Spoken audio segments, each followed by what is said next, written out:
Let's hit it! Oh my god, what is this? A new era dawns to fill the void. An unfamiliar path with a pulse of its own. 3, 2, 1. Final Encounter Cast. Interesting conflicts, not conflicts of interest. Typical corporate bullshit. With your hosts, Nate, Robbie, Chris, Nika, and Callie. FinalEncounterCast.com. Ready? Get set? Go!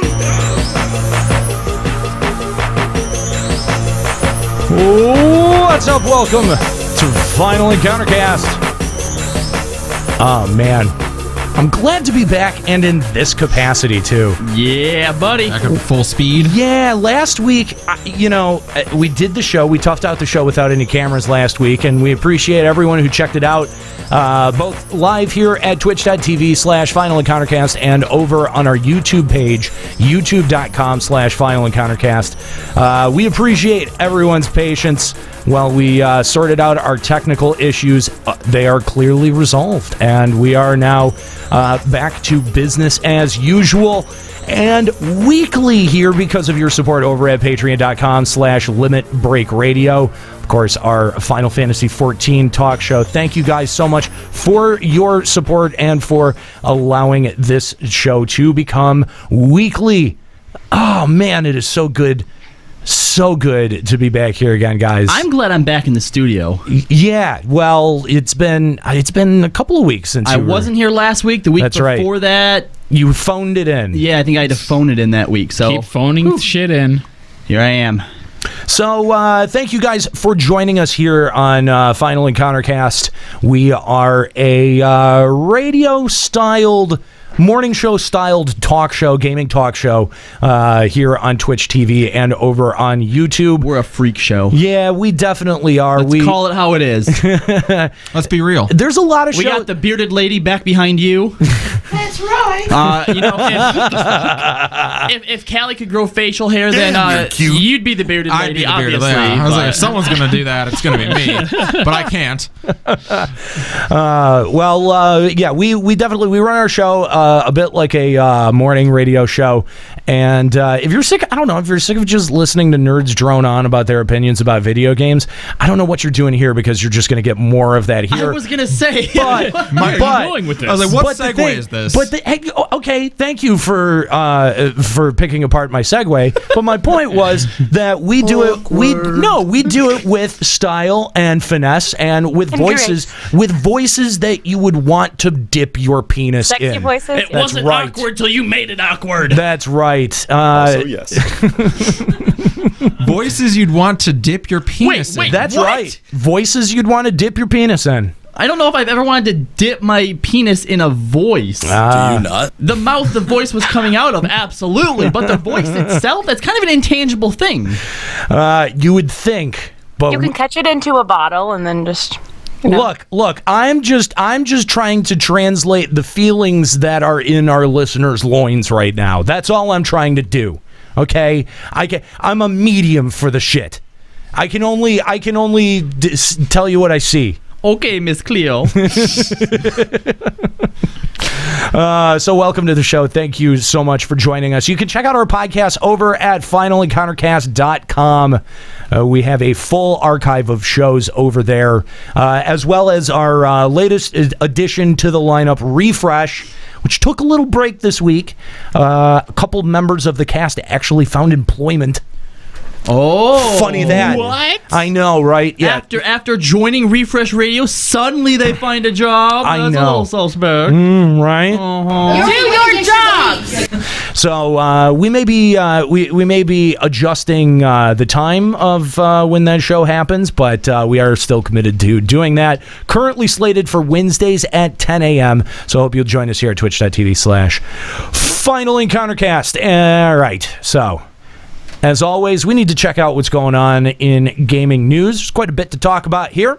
We're also going to have a discussion about the Marvel Cinematic Universe, something that until very recently I've known nothing about. Nothing. God, that look. Look at him. He's so happy. I know that his camera's framed a little bit weird and not. It looks super creepy with the way that you're lit too. Is it all right with you if I touch your penis? Wow. That's the look That's he's what giving. the look says right there. That is exactly what that look. Jesus. Aren't you glad we have cameras for this show? Oh my God. Not as glad as I was about 10 minutes ago. It was rhetorical. I need to. This is just bothering me. I just need to adjust your headroom there. There we go. But no, that's where my ego goes. Oh, God, guys, thank you for joining us here today. Okay, so here's the thing. We have this kind of long, awkward news intro that we've been using for a while. I've actually been working on a news intro. I don't want to hear it. No, well, I'd have to do it a cappella, obviously. I don't want it. Don't. Okay, Oh, I have a different one now that I just made up since he stole mine. But here's the thing, okay? The last time we did this show, we put the camera straight on Escalia and just made that he was just the he failed, didn't he? He was so uncomfortable. And yes, yeah, it made him so uncomfortable. He's mentioned it a few times. So. Because it's like 4 minutes long. So fucking do something. Fill up that camera space. Be a fucking professional. Yep. Shuffle your papers so they're all nice and neat. Yeah. So. Or shuffle your phone. So not only are you guys going to look at them, we're all going to look at them. Here we go. Let's check out what's going on in gaming news. Oh, yay. Yeah. Oh, my God. To do the news Nika, tonight. if you could see this, it is utterly terrifying. Ladies and gentlemen, we interrupt this program to bring you important news. Hey. Here's a story he wants to see my penis. How that mean? Alrighty, guys. Way to Touch me, you just weirdo. talk through all of it too. Oh, go away. He tried to make it less awkward. I don't blame him. Nintendo. Did it work? No. Yeah, because talking through production just always makes it less awkward, right? Oh. There's production? Can we hear it again? No, we can't hear it again. All right, guys. Nintendo has announced they will officially be ending support for the original Nintendo DS.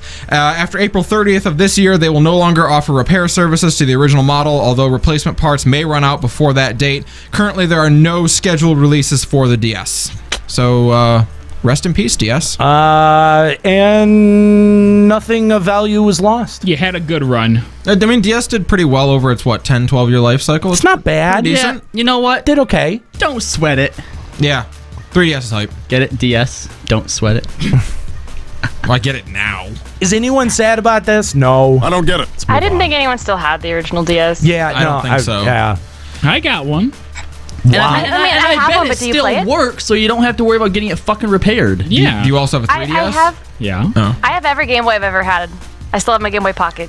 I have the big gray bulky one. I never had that one. I have a purple Game Boy Color, but the batteries are still in it. So through the 20 years that I've had it, they leaked through, and now it's. I don't think it's safe to touch. You know, it doesn't surprise me that Nika still has each of her different iterations of the Game Boy, because depending on the day of the week and her outfit, she has to be able to accessorize so everyone knows she's a gamer girl.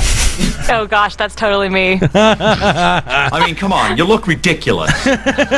I have clearly the best version of the Game Boy that was ever made, which was the one that folded in half.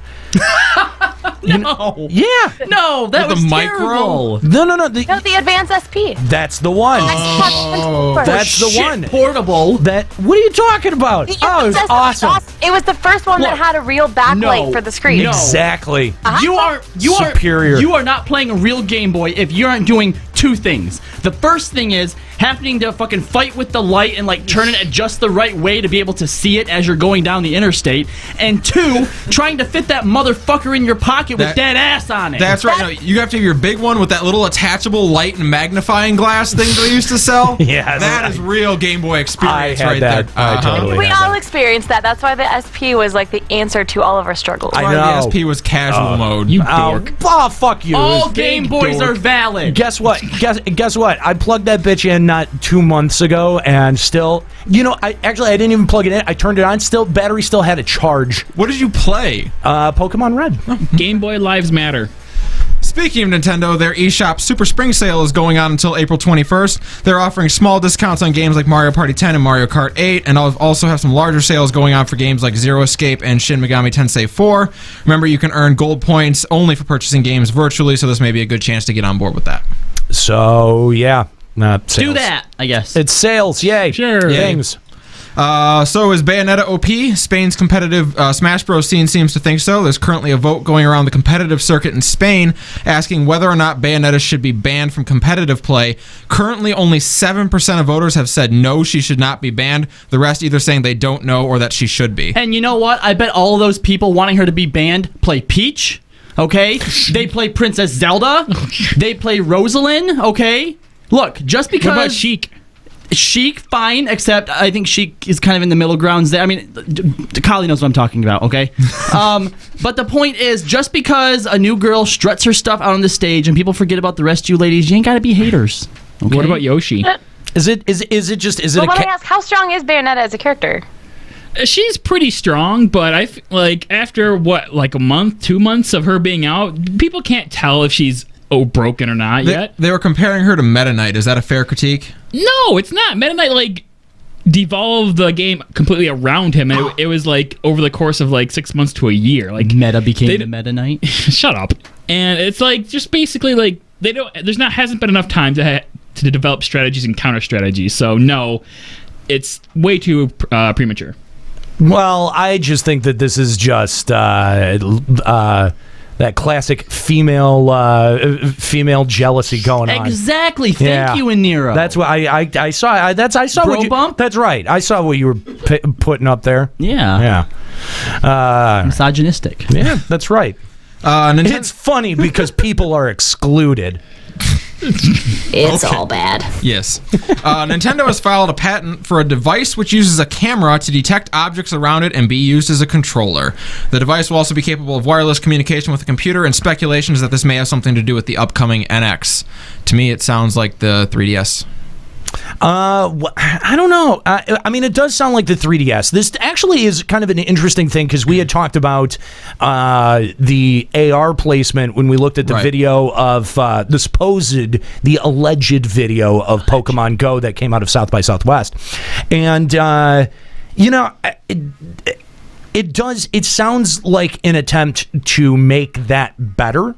Yes. And I can only hope that maybe that technology in some way will be applied. I mean, yes, I think clearly it's something that might be used in the NX or a future handheld console. And I think the fact that they're trying to bridge the two with the NX, it is most like a pretty good guess. If it is part of the NX, it seems like kind of a weird timing for that, because the NX, they've been making it sound like isn't that far off, but if they're just now getting a patent on that. No, this patent was from 2014, 2015. Okay, it's just coming to light now then. Yes, it's just coming to light now, but the patent was actually filed about a year or two ago. Interesting. Yeah, that's the thing that made me go, oh, okay, I think that this is actually probably a part of the console. Square Enix is saying that the upcoming remake of FF7 will use FF13 as a model in terms of size and storytelling. Each part will be a full-size game rather than the Telltale game strategy of releasing one story arc over multiple parts. Okay, wait, just wait a second, okay?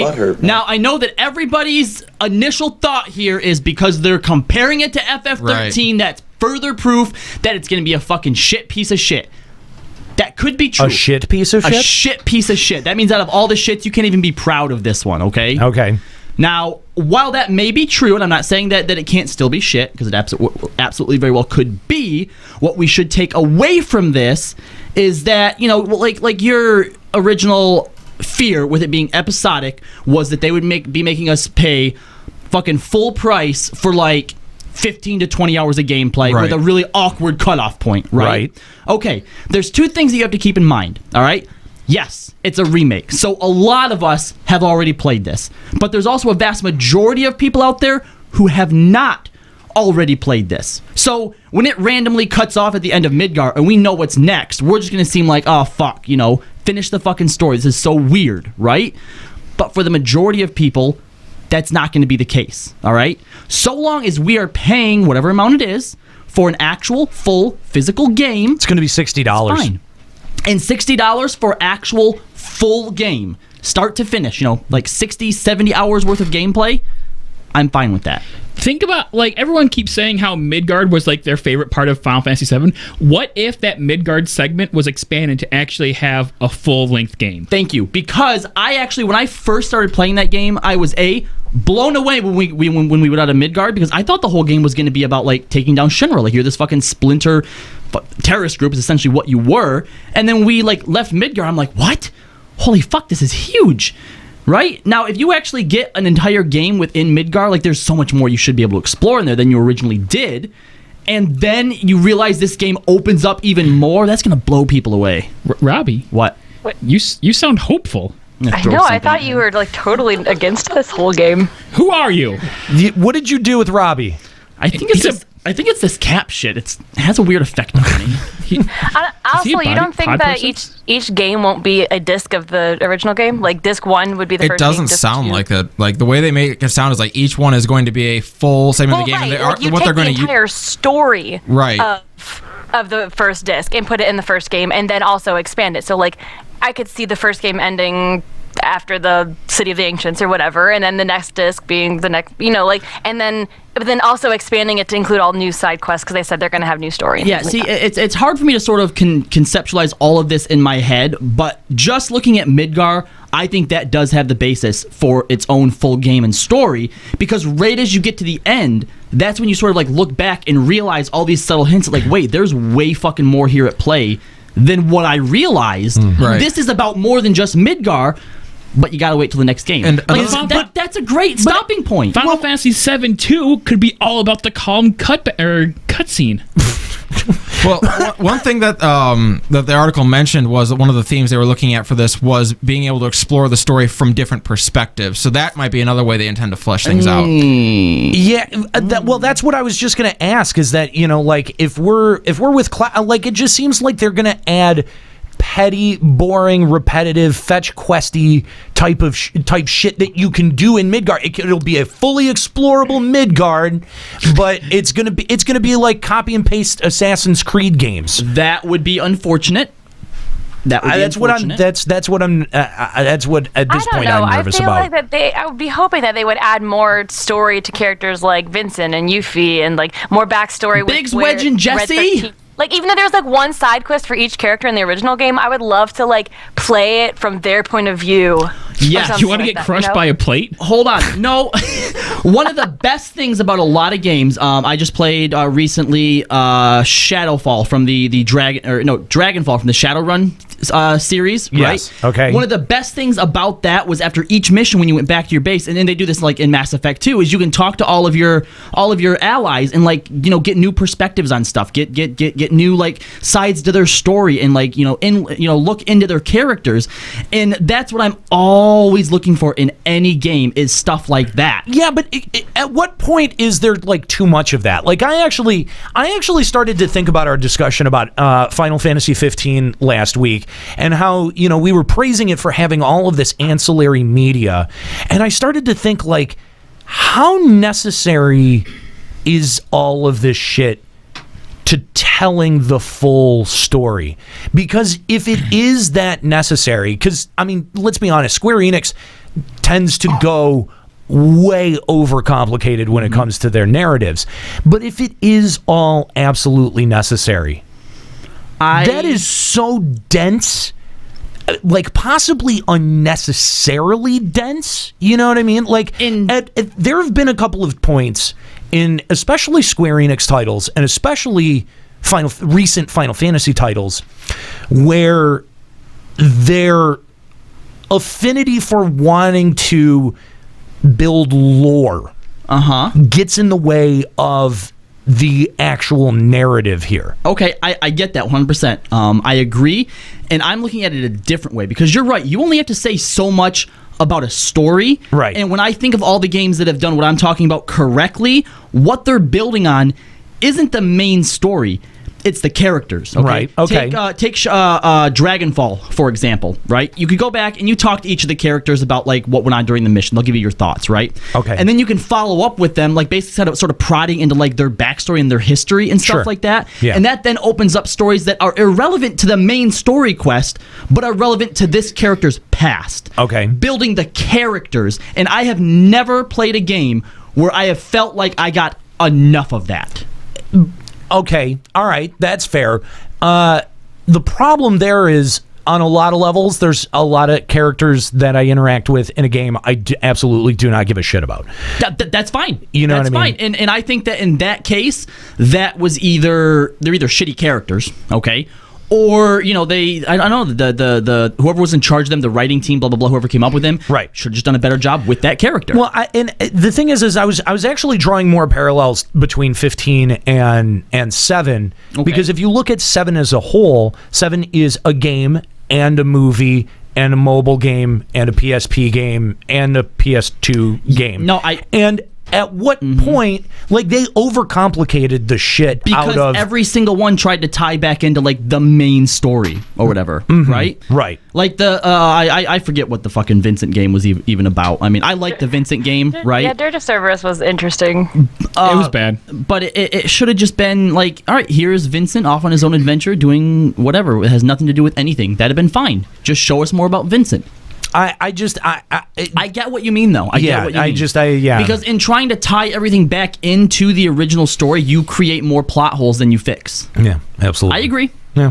All right. Well, we'll see. Yep. We will see. So speaking of Final Fantasy 15, we got quite an information dump over the week. He said dump. I said dump. I did that during the break. And I was about to say, Nate, you being the president of the FF15 fan club, you might want to talk about that, but now I'm wondering, maybe you're not so much anymore? Yeah, there was just a massive info dump of stuff, new details. My dump was really massive, too. You want to TMI. Derailed. Do you want to tell us more about it? Well, let's just say, when I wiped, there was not just brown. Oh my God! Stop. Stop. It was peeking out of the water. Stop it! From the hole. All right. Some of the details announced when the team was starting FF15. The brand image wasn't really clear. Tabata believes that the franchise can't move forward without setting its pride aside, knowing that fans have hope where the series could go. I mean, there's a lot of details of the jump between making this versus 13 and making this FF15. I had theorized last week that Kingslave may be some reused assets from the remnants of Versus 13, and I think that there's some stuff in here that kind of supports that a little bit. That they definitely changed the entire scope of the game when it became 15, and it really did become an entirely different animal, but that they did try to salvage some stuff out of here. It's a really interesting article. We'll have a link to it actually at our website right now, finalencountercast.com, because Kooky is being the awesome producer that she is and updating our live blog. You can check that out over at finalencountercast.com. Another thing I thought was really interesting about the info drop that they had was just how much they talked about scalping, and that being a legitimate concern with people buying copies of the CE to resell, basically. Well, it is very limited. Much it is, though. It is very well. But it's a super limited. Yeah. Like they really did they really went after they knew that a lot of people were going to be interested in it. I think that they were surprised just how many, surprised with the price point, just how many people were ready to plunk down that cash. Personally, how big of an idiot do you have to be to plunk the money down for that? Ridiculous. Nika, what do you think? It seems God, shut up. It seems like, I don't know, it just... I think it was just such a limited run because, according to Nika, were they losing money making these, or was that what you said, or did you say... Or what? No, never mind. She said that you were coming out ahead if they were to sell them individually or something.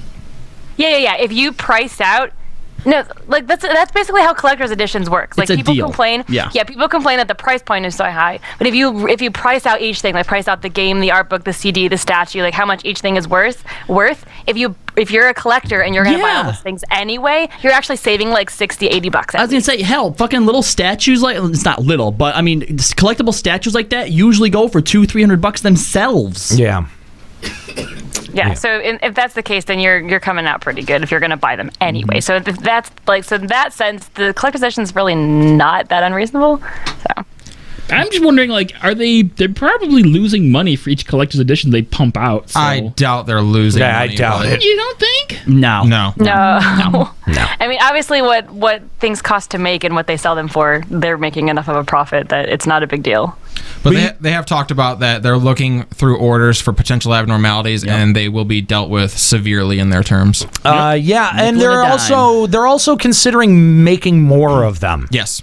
So I think that may be the smart thing. If there's now there, then because it's sold out. Hold on. You be careful. No, because now they're devaluing that 30K initial run. So now you're just dicking over those people who thought they were going to have something really rare and unique. You don't want to get crap gamer on your case, Square Enix. Let me tell you what. Yeah. Oh yeah, that guy. Beware of crap gamer. I don't know, Nika. Would you feel cheated if they decided to make more copies available? No. Yeah, it's stupid. Well, you should. Where's the elitist in you, Nika?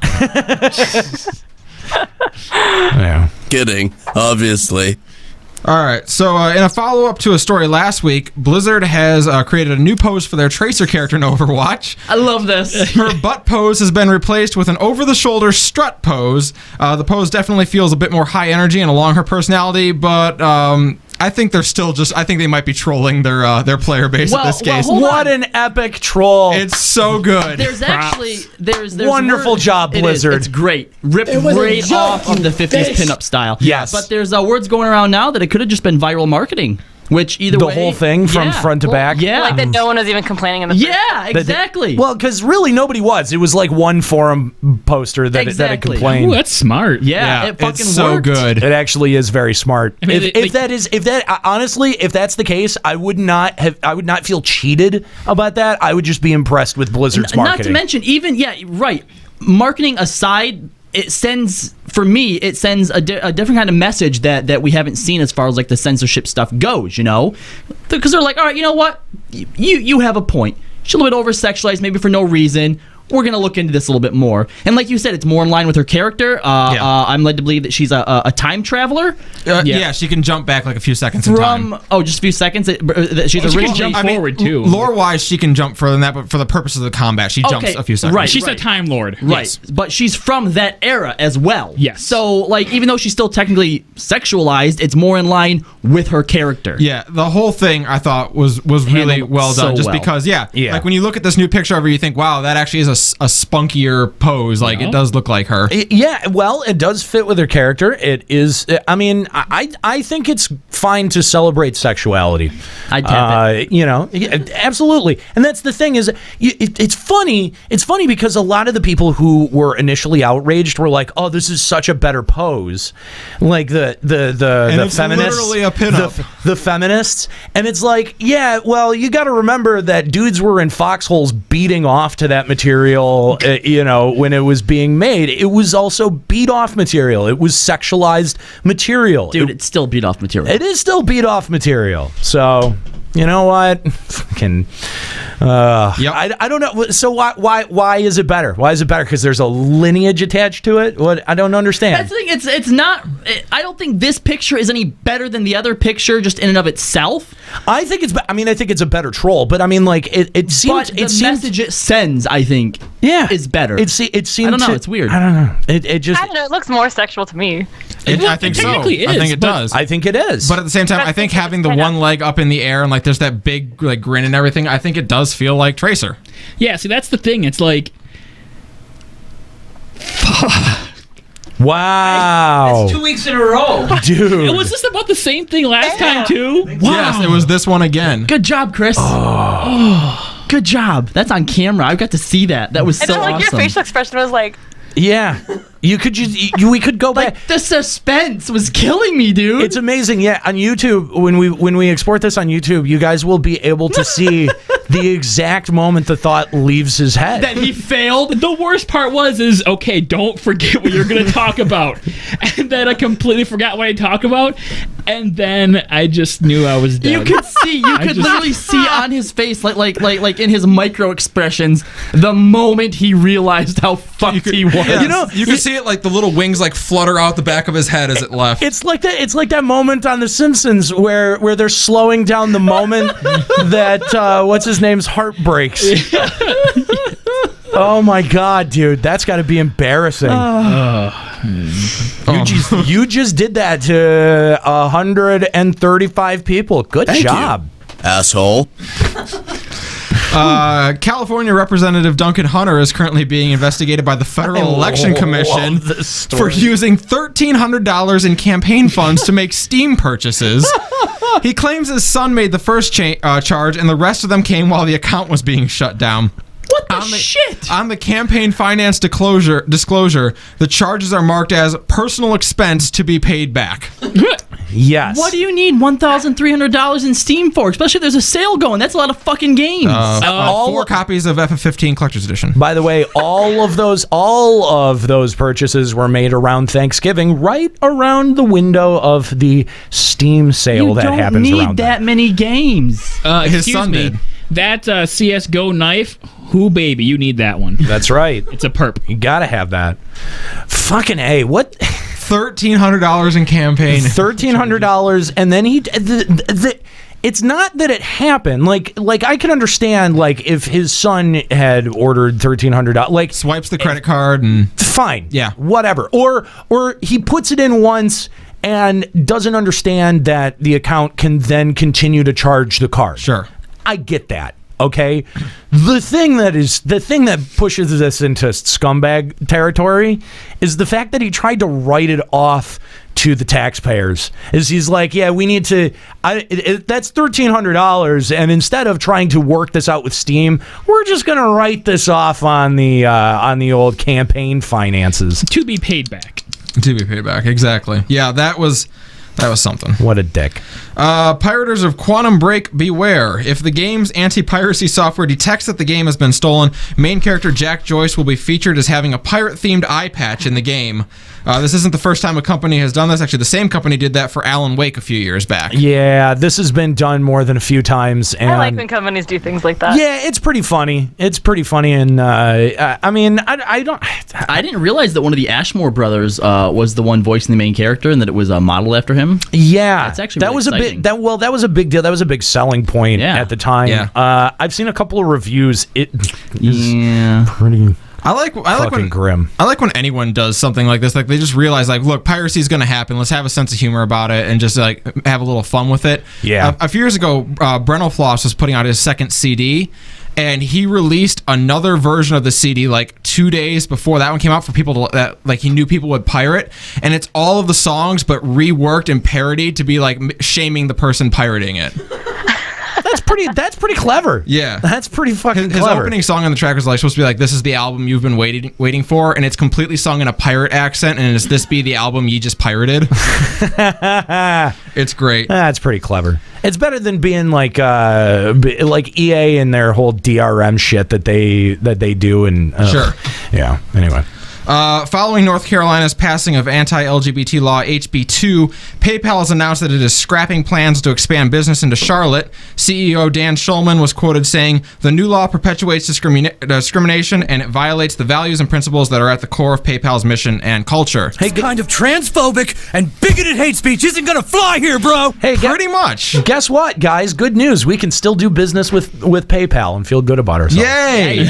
Yeah, and they're like, God, they're not alone. A lot of people are kind of giving the middle finger to North Carolina over this. Yeah. Good. Yes, absolutely. Good. Fine. Vote. That's the thing. Vote with your feet. When you have the ability to make choices like this, and there's fucked up laws or whatever, vote with your feet. Just take your business, go somewhere else. The amount of like Hollywood companies that are gonna walk out of Georgia was fucking incredible. Yeah. Disney was even mentioning that. The Walking Dead, dude. That would have fucked them. Most of Turner is based out of Atlanta. A lot of Cartoon Network stuff. Yeah, shit. Oh my God, dude. Coca-Cola. Yeah. Yep. Yeah. There's stakes there. There's definitely stakes there, and it's nice. I mean, it's nice to see that. That's I think that they first of all made a good decision. That was an ethical decision. Yep. They're going to be on the right side of history, and I feel good about I feel good about doing business with them. So We don't take kindly to folks who impose their authority on the underprivileged. Nailing it, Chris. damn. He's trying to make up for that epic bomb earlier. Damn, Chris. Damn, Chris, killing it with those drops. What? He's making fun of me. Okay. Donald Trump recently tweeted a fan-made propaganda video using Mass Effect 2. I also love this video. EA has issued a takedown notice, and the video has been pulled, leading me to ask, where's the fair use? It is. We've didn't been championing fair use. Didn't get to see the video. It's pretty funny. It is. Neither. Well, nobody can. Yeah. EA pulled it down very quickly. Good job on you, EA. I don't think so. I disagree. I may not like Donald Trump, but we've been championing where's the fair use forever now. Yeah, it goes both ways. If it's parody, like you absolutely have every right to use it. I guess. Well, it's hard to know because we haven't can't actually see it. Yeah, No, we we can't can't watch actually it. see it. Apparently, what it is the speech that the guy who's played by Martin Sheen gives. Oh, at the elusive man. He gives at the opening of the Mass Effect 2 trailer. Right. They use that to intercut with speeches from Trump and like chaotic world events. No, wait, hold on. that would be hilarious. Hold on. So what you're telling me? It does sound hysterical. No. You haven't played the game, so you don't understand how hysterical this actually is. So they took Martin Sheen. He's the elusive man. He runs Cerberus organization, like the big bad terrorist group. Yeah. And they used him to do a Donald Trump propaganda, like pro-Trump. Yeah. That is perfect. I actually don't know if that video was actually pro-Trump. No, it could have been a parody against him because that's fucking amazing. No, yes, it very could have easily. I don't know, but the thing is that Donald Trump isn't smart enough to understand that. Right. Yes. Right. And retweeted it. And that's when the thing blew up, and like, EA freaked the fuck out. Have you seen the picture of the swastika spray painted on his Hollywood Star of Fame? I heard that people were doing that. On Trump's? Yeah, and it's captioned with, not sure if this was painted by someone in support of Trump or against him. That's actually a very good point. Exactly. That's actually a very good point. So the fact that it was the elusive man, that's great. Ever since I read that, I figured it was supposed to be a parody. When I read the article, just because I know the character. Right. I get it now. And Callie, I'm 110% with you. Where is the fair use? This shit has got to fucking stop. Yeah. That's a clear parody that is protected under fair use. Come on, EA. I get that you don't like it. You probably don't want to.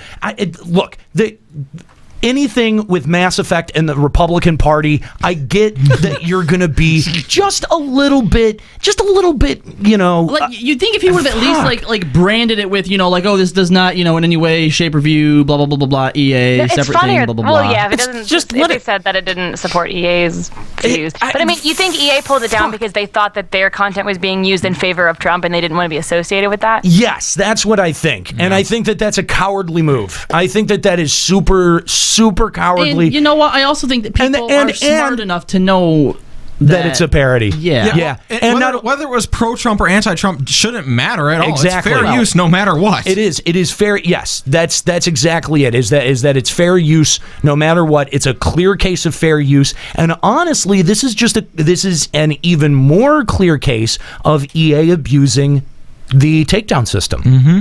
No high five for you. I hate to kind of be even a little bit on the side of Trump at all in any form or fashion, but yeah, this is Mr. Trump, we eagerly await your lawsuit tomorrow. That's right. You need to sue EA now. No, to us, buddy. Oh, because we're talking about whatever. Fuck them. Twitter has won the rights to stream Thursday night NFL games this coming season.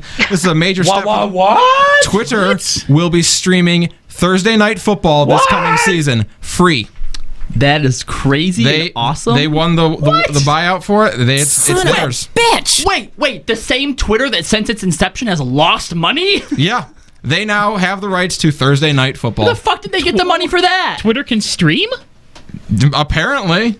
This is all of the things. All relevant questions. All very good questions. That's very confusing. And the NFL's been working with Twitter for like a lot of their highlight stuff for years now. Like that's nothing new. But this year they will be streaming games in their entirety. That is strange. And there were a lot of other strange. There were a lot of other big players in that bidding war. Every cable company, Facebook, Amazon, Yahoo, Facebook. Yeah, Facebook and Amazon both wanted it. Yeah, and they lost to Twitter. Yahoo did that it is last year. Bizarre. It is so strange. Does Twitter even have money? Let me go to Twitter to watch the football game. That seems very odd. To be fair, it's Thursday night football, so like 5 people will be watching. Okay, but fine. Yeah, I was like, who watches Thursday night football anyway? Me and like 3 other guys. Eyes Magyar or whatever the fuck their name is in the Twitch chat is saying that it cost them $10 million, which is weird because Yahoo paid $20 or $25 million last time. Maybe no one wanted it. I think part of it is that they've already been partnering with the NFL for a lot of things, and I think there's probably a lot of it built into that. It's just that's a very strange pairing. Very much so. Yeah. So someone at Precision Syndicate LLC in Texas decided it was a good time to turn a real functioning Glock into the Nintendo Zapper. The weapon is fully functional and should bring a good bit of nostalgia to anyone looking to go duck hunting with a pistol. The first time that I actually saw this, right? Like I was kind of scrolling by. Yeah. I just thought that it was like a toy. Like someone just thought, like it was a light gun. This would be really fun. Like, haha. And then a coworker actually brought up that it was a real functioning gun. And I'm like, that is both cool and fucking terrible. Like you, I actually thought that it was just a more complex light gun. Like it was a light gun that had a recoil in it. That's what I thought when I first saw it. And then finding out that it was a real gun. I want one. I don't give a fuck. I want one. I want one so bad. You can't I'm sorry. Cool, man. There are no children in my life. There is not a single human being that would come across that would mistake that for a toy, except for I don't know. I would. Except for every adult. Except for every adult. Yeah, everyone in the room with you. But they know firearms, and I wouldn't load it. But the thing is I want one. I very much want one of those. It is so cool. It's so cool looking. It's just I don't know. They did a really nice job with it. It really does look is cool. Yeah, it would be a great conversation piece. Hey, dude. Chicks with that. Dude, hey, I couldn't fucking resist. I've got the Buster Sword above the television, and I can. I don't know. That Buster Sword to me has always been severely undersized. It is a little small. It's okay. It's not very thick. It happens That's to the problem. everybody.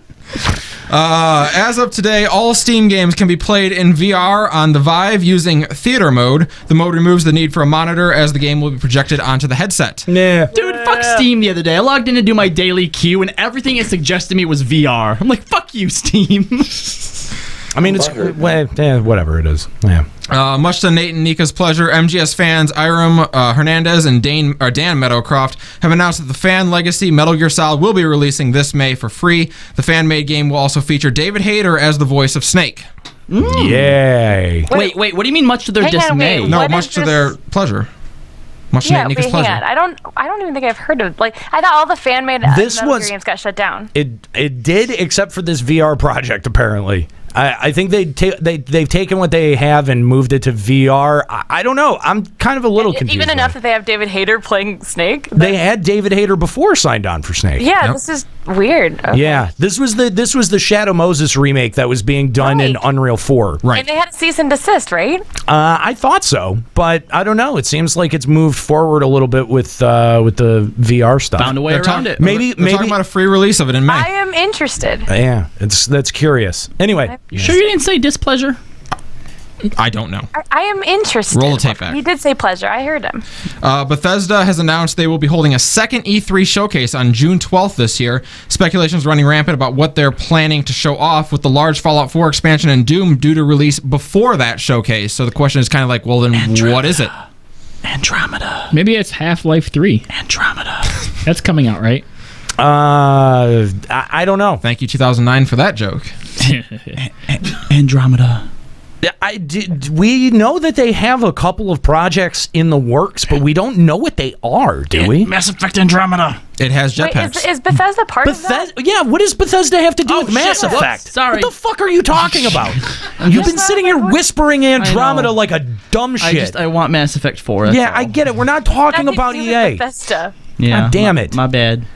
So, no, I More don't... Fallout 4 DLC. Oh, fuck off. We don't need more Fallout 4 DLC. I'm sure that, something this big, I'm going to guess that maybe it's going to be the next installment in... Fallout 5? No, in the Elder Scrolls. Elder Scrolls 6 sounds more likely to me. That would be cool. It's been a while. Yeah. If we're not maybe counting an expansion ESO. for ESO. Maybe an expansion, no, I think ES6 sounds more likely. No, ESO, I think, for Bethesda overall is kind of looked at as like a bit of an embarrassment. Sweep it under the rug. I mean, there's enough people that play it pretty hardcore, though. Yeah, More people would be going for Elder Scrolls 6, though. Yeah, not enough to justify a second E3 showcase on June 12th. That's true. Yes, but that to me. But you know what? I'm going to put my money on Elder Scrolls 6 because you're right. A whole second showing for something of that magnitude. It's got to be big. Elder Scrolls 6 is probably their only title that would be able to do that. Got to be big. And lastly, Super BitCon invited Phil Moore out to host Nick Arcade one more time. With cabinets of Zombies Ate My Neighbors, Super R-Type, and Sonic the Hedgehog available, the host of the popular 90s kids game show gave everyone a dose of nostalgia over the weekend. Oh, I don't think I ever Who remembers watched that show? I do. I totally do. Oh, yeah. I absolutely do. Nick Arcade was the shit. Yes, it was. I used to. That was, I think, one of the first programs on TV that had like competitive video gaming, if not the first. I want to know what the call was like for Phil Moore. Like, you want to come host Nick Arcade? What year am I in? Yeah. He's like, hang on, let me put down these lawn clippers. I mean, what the fuck has that guy been doing? I don't know. I have no idea. Waiting for that call. With bated breath every time the phone rings. Nick Arcade? And that's what's going on in the news. All right. Well, thank you very much, Callie, for that news update. If you'd like to call Final Encountercast, you can give us a call at Final Encountercast on Skype or 810-207-1764. Do we? I don't think we do have any. Not yet. If you want to chime in on any of the news stories that we were talking about, or our discussion topic that we're about to get into here, the Marvel Cinematic Universe. Look how ready Robbie is for this. Speaking of, so hyped. Not quite ready. Len, I need you to fill this up. I'm gonna do a lot of talking here.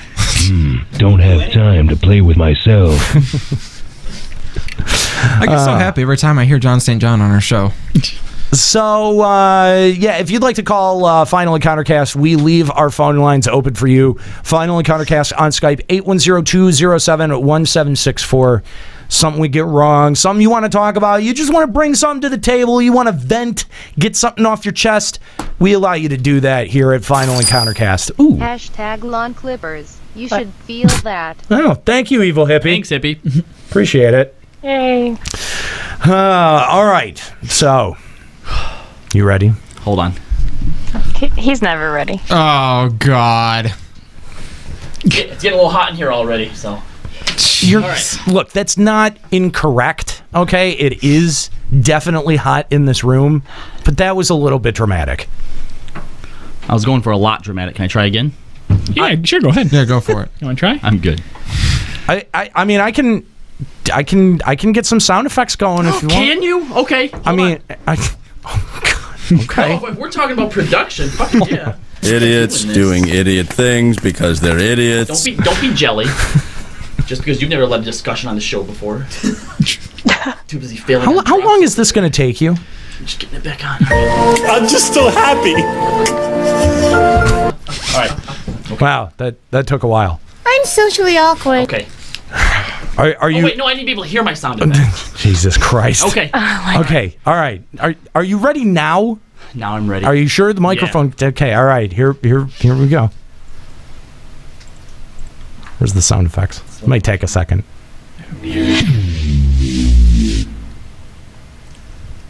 That one was a little disappointing. That was a little lame, yeah. Wow. I can't hear them either. You should have just kept it going like that. All right, good enough. But I'm sorry, ready. I That's didn't the point. I'm ready now. want this to be weird. All right, I just we're good. came here to talk about foreskin. We're good. We're ready. Okay. All right. Well, I'm waiting. You want to start us off there, buddy? All right. So. Wow. You guys actually don't know how long I've been waiting for this, all right? It was rhetorical. I mean, look, guys, I'm going to explain something to you here. I was about to explain it. Segues are hard. They are. Especially when you get all awkward like that beforehand. Okay, so comics, the Marvel MCU, all that stuff is really, really huge to me. I know Kali has a big background in comics. I know everyone here enjoys the movies. I'm sure everyone watching probably enjoys the movies. And it was such a flabbergasting moment when we realized that Nate here has never seen one. Never fucking seen one. Makes no sense. I mean, the first one came back out back like in what, 2008 was the first Iron Man? I don't remember. Something like that? Yeah, 07, 08, something like that. It's been a long fucking time. So finally, for some reason, he finally decided, you know what? Now's time. I'm going to do it.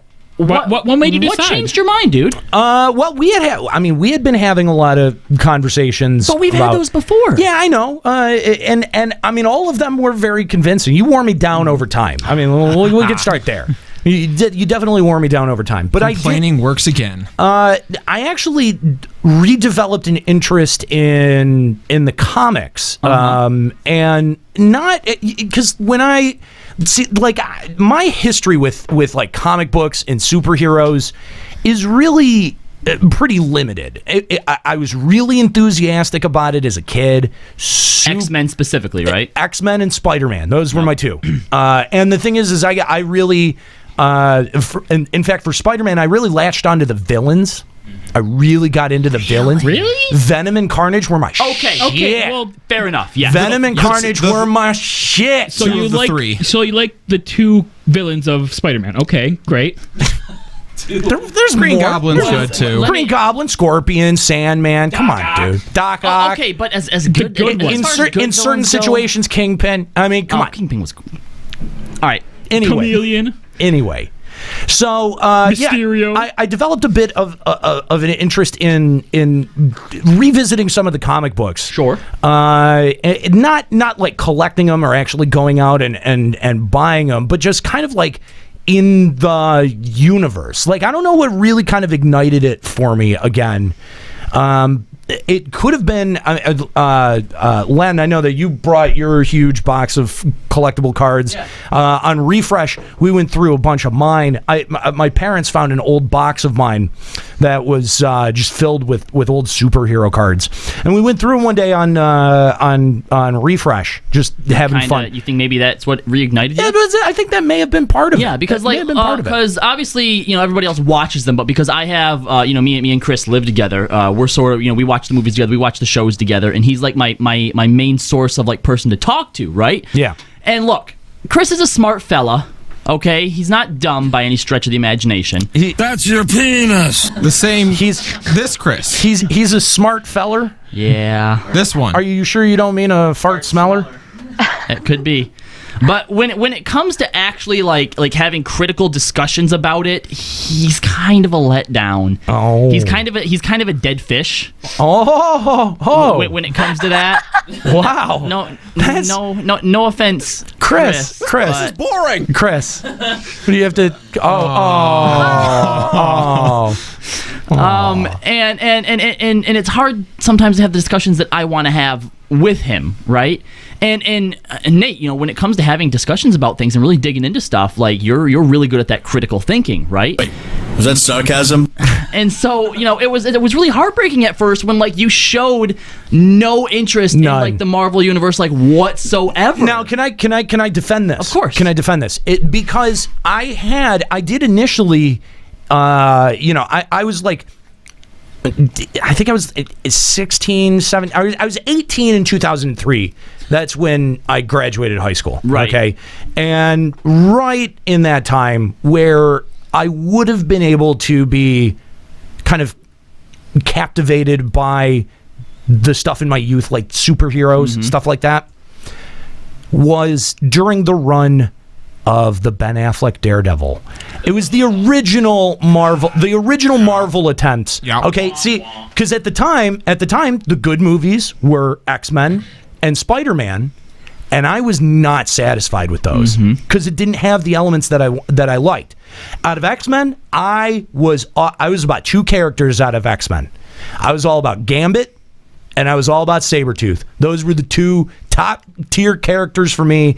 And by the time they got to Wolverine, where they had the Wolverine movie with Gambit, right? I was out. It's fine. No, that was the straw that broke the camel's back. I said I'm done with the superhero movies. They've got to figure their shit out. Marvel didn't know what it was doing. Those were the two top tier characters for me.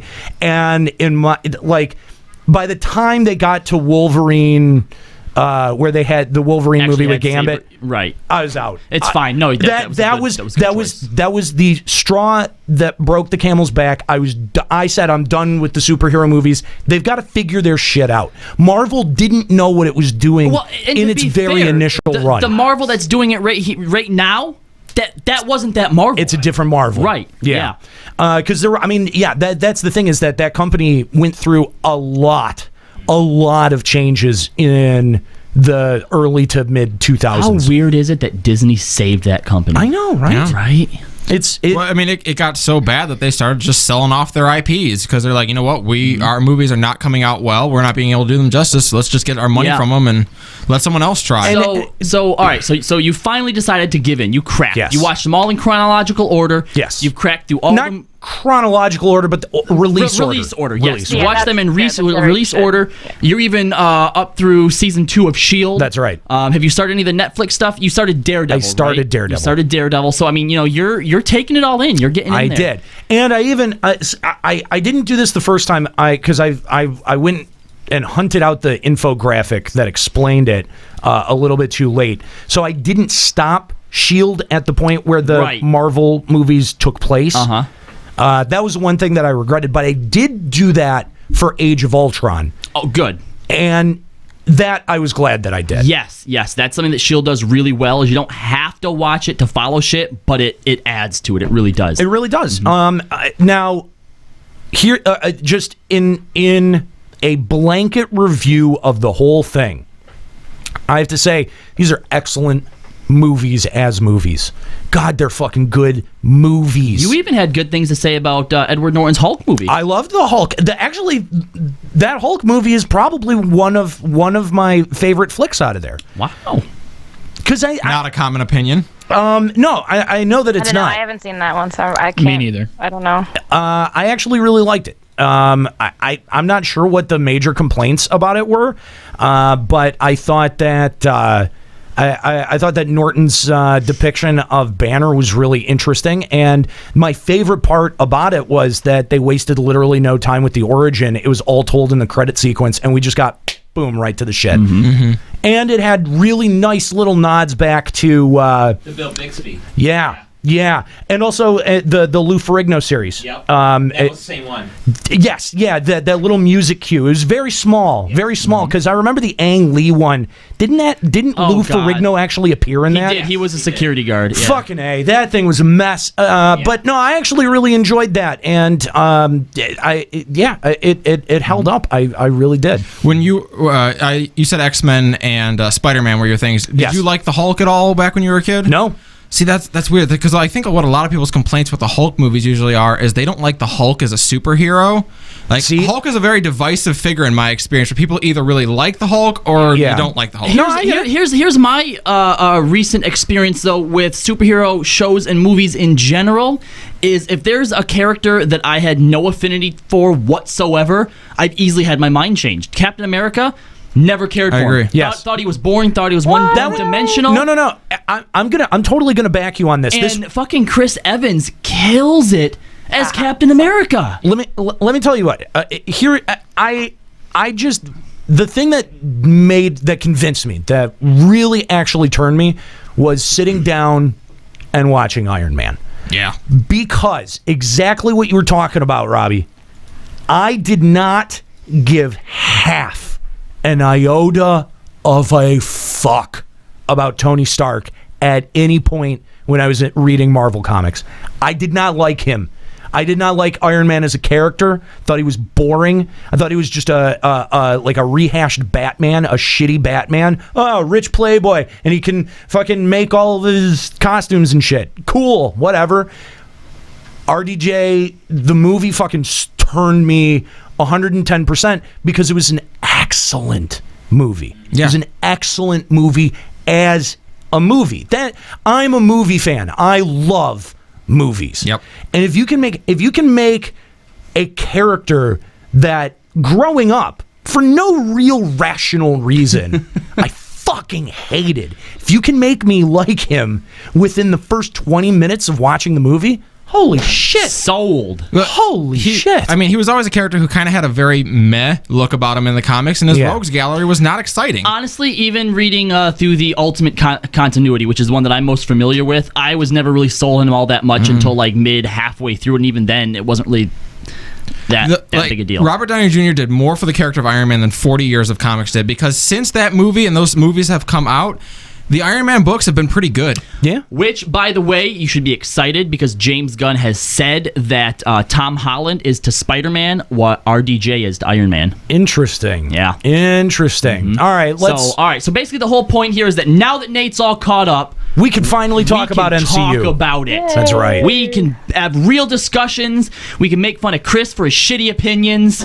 And what? And wait, what shitty opinions do I have? Why are you attacking me? I don't have any shitty opinions. Well, we'll let our audiences be the judge of that. Yeah, we'll decide that when we get there. And, with the big hype that's coming out for Civil War, we thought now was the best fucking time to do it. Absolutely. Right? Absolutely. Yeah. Yep. All of that Civil War hype is coming to a head, man. So we're going to jump right into it. I actually found, I don't know if we want to do this later or show this first, but there is this fucking amazing video that someone did. We really can't show it. We can't show it? Just in case. Okay. Oh, no way. All right. We can link it to people, though, right? Oh, absolutely. Okay, yes. So there's this video. It's called MCU Supercut: A Road to Civil War. And honestly, this thing does the best job at sort of it's like a prelude to Civil War, right? It goes through, hashes up all these different scenes and all these different lines, and it shows you that what has led to Civil War has been there from the very fucking beginning. They're not just making this shit up as they go. Every single thing that they do in these movies is leading to somewhere. Yep. And when you watch this supercut, it fucking says it all. You can see the motivations, you can see the evolutions of these characters, of Iron Man, of Captain America, up into this point. Civil War didn't just fucking happen on a whim. The seeds were planted from day fucking one in Iron Man. The very first lines of that supercut, I looked right at you and just like, oh my god, it brings it full circle so well. And what's I remember articles from a couple years ago where someone was like, I think they're leading up to Civil War and here's why, and they dropped a whole bunch of things, and people are like,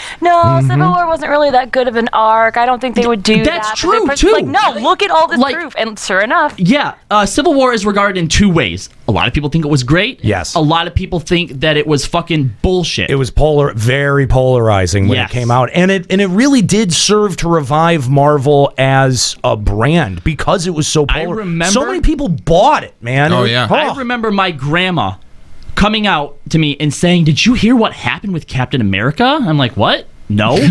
She's like, "They killed him in the comics. You can't kill Captain America." Whatever, you bitch! Was that your response? Civil War was to me what Iron Man was to Nate. Like that was like when I was in my comic shop, I was buying Magic cards at the time, and they were talking about the Civil War story arc, and I like turned over and listened like, wait, what's going on in the comics? Because I've been out of comics for almost 10 years by that point, and just like, oh my god, that is what that arc got me back into it. Yeah. I mean, it is a fantastic arc. And there is a question I sort of want to pose towards the end once we work our way towards it. But anyway, I mean, clearly Marvel has been laying the groundwork for this for a long time. Easily as long as they've been laying the groundwork for the Infinity War storyline. Yeah. Now, I don't know Infinity Gauntlet. I don't know who's behind this whole supercut thing, but because I found this months ago, right? And then was finding it again today for references on our show. And what I realized watching again was whoever is making this, as new footage comes out, is adding stuff. They're adding it in. That's pretty cool. Yeah, it's so fucking awesome. So, first of all, God, I still don't know where to even go with this. One of the important things to note is, and I mean this has been happening all throughout the MCU, is as you translate things from the comic book to the movie, things are going to obviously change, okay? Yeah. One of the things that I've actually come to accept as both a fan of comic books and a fan of the movies is there's no longer no such thing as, that's not how it happened in the comics. Right. We have You can't say that anymore. 75 years worth of comics, and comics are all about redefining and retelling these stories, and movies are just an extension of that. Especially with Marvel, because there's like how many different alternate universes and timelines in the Marvel universe? As well. It's a billion. and that's, I think, one of the things that for a long time prevented me from wanting to make the plunge, is that it's such an overwhelming and dense amount of material, and for a lot of it it's completely inaccessible because these issues were printed so long ago, they're so limited, it costs so much money to be able to actually even have access to the narrative. But here's the thing, though, is that when I was a kid, I inherited a very small collection of comics from my cousin. And one of those was the Infinity Gauntlet storyline.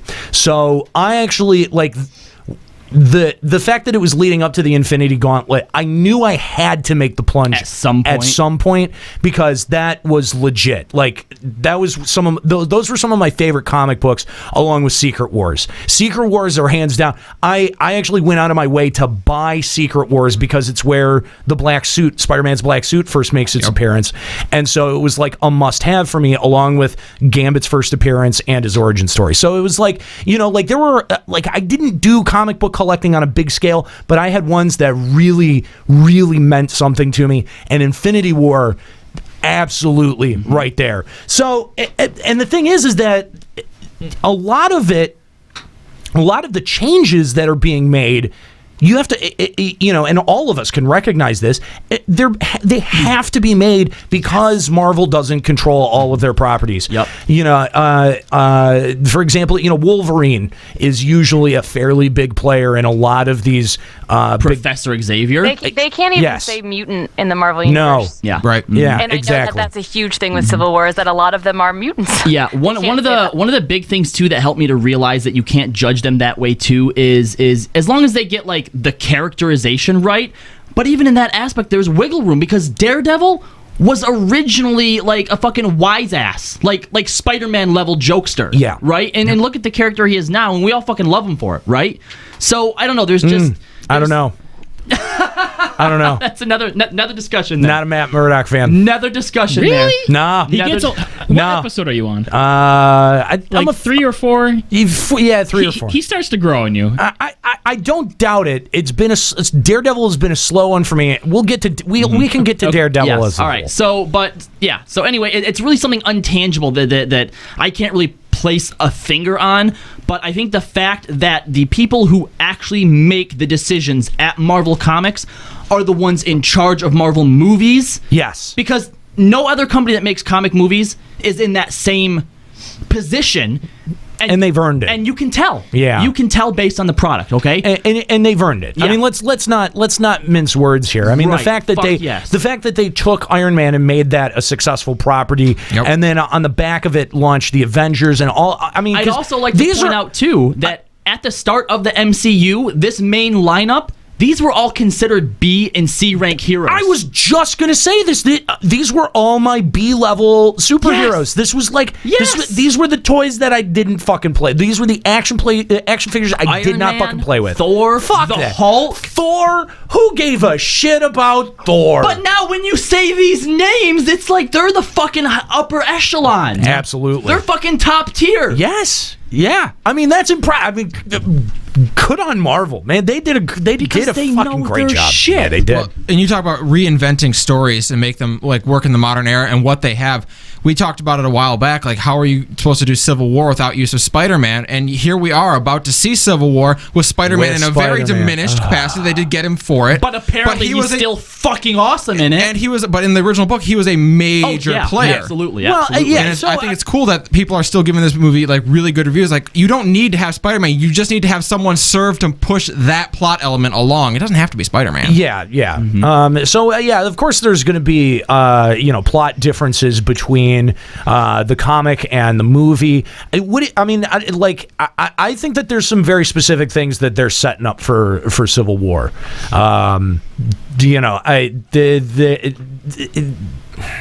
Sorry, I kind of lost. I did a Chris. Pull the Chris. There it goes flying out. Pull the Chris. Let's all look at him and point. Hey, just, you know what?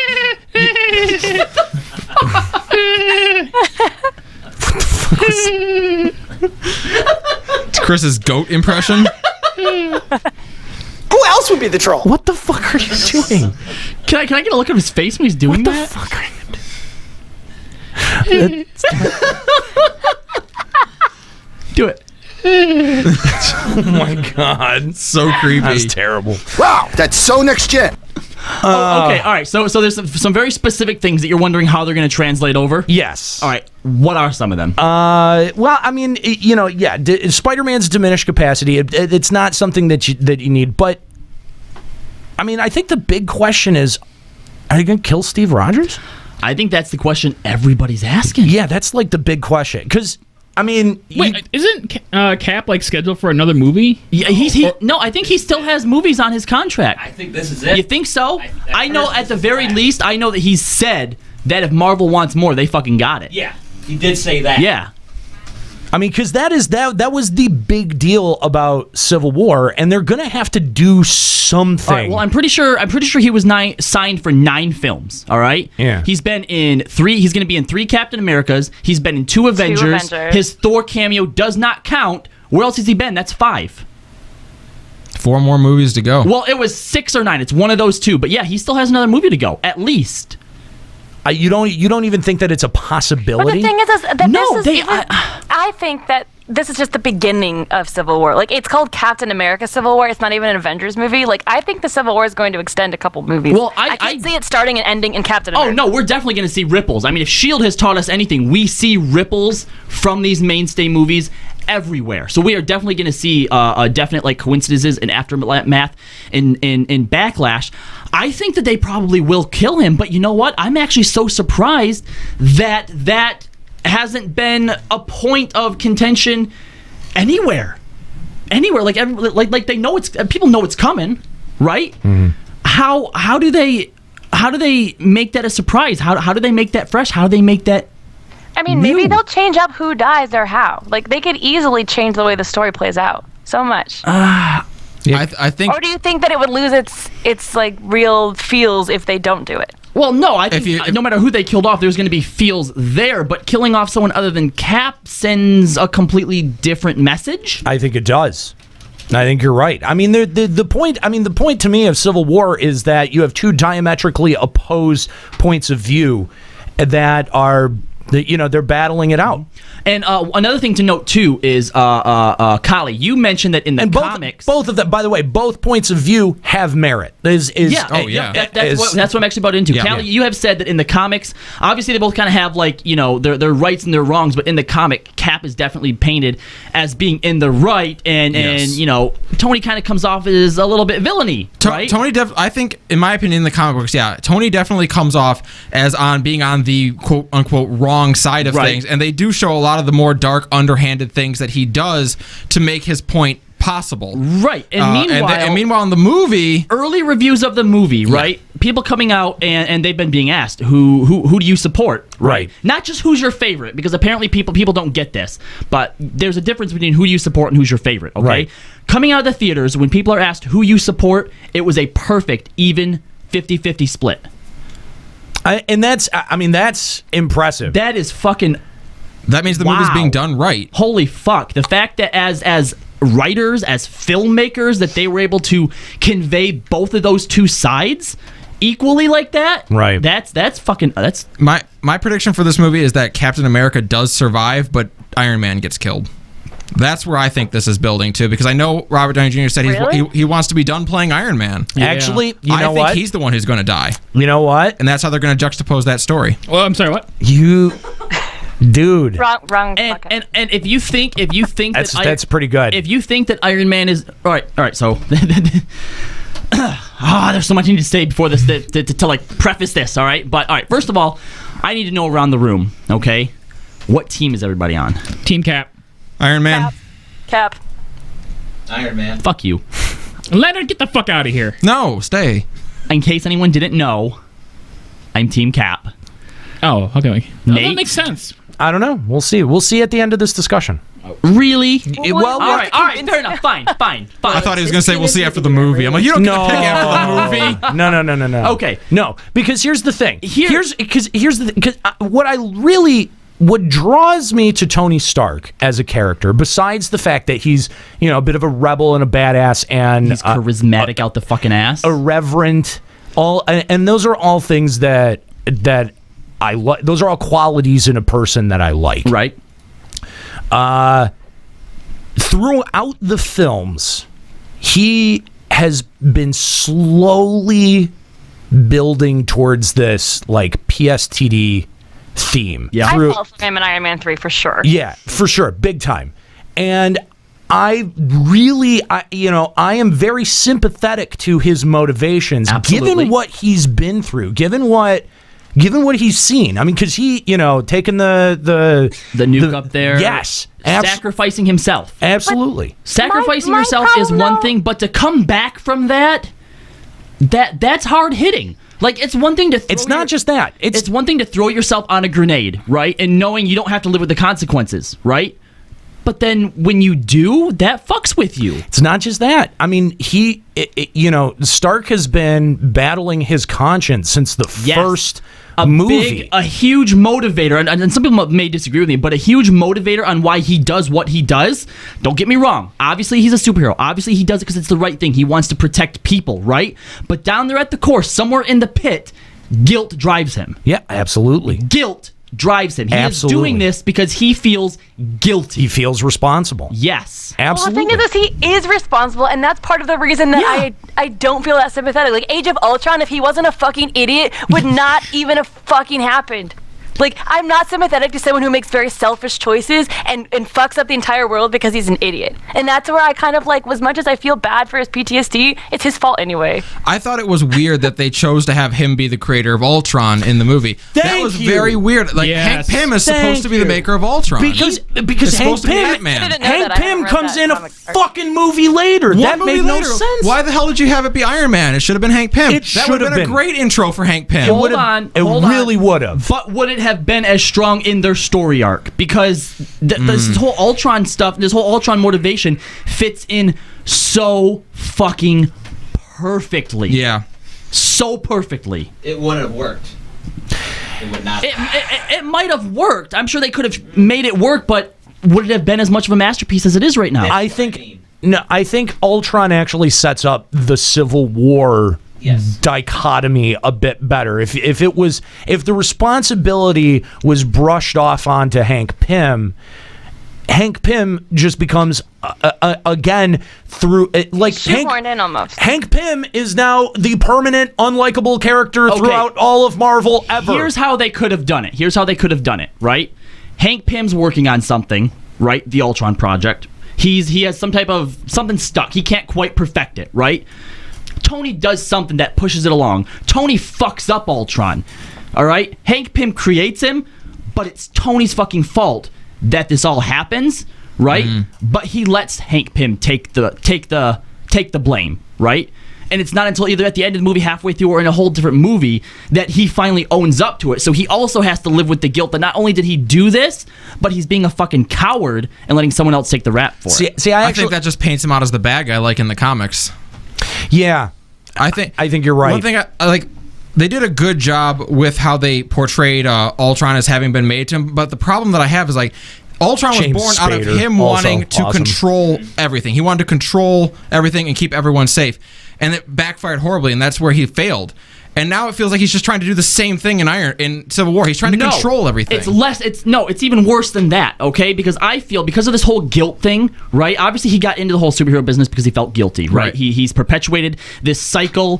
He has a line where he's perpetuating this cycle of zero accountability, right? But every time you see him talking, he wants out, right? He talks about how isn't the whole point to end the war so that we can go home. I want to put an armor around, around the world. A suit of armor around the world. Still, at this point, it's not even guilt anymore. He doesn't want to be held accountable. He talks about there being zero accountability, but he doesn't want to be accountable for it. He wants to get the weight off his shoulders. Exactly. He's tired of being Atlas. Exactly. And that's the reason that I can't side with Iron Man. Like, people might say, no, we need it.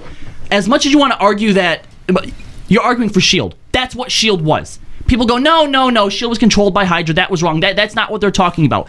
In concept, yes, it is. You want some type of authority, some type of institution to decide how people protect us. That's what fucking S.H.I.E.L.D. was. It's not gonna work, okay? And the reason why I can sympathize more with Captain America, right? Because, honestly, they've been through the same kind of shit. Both of them have.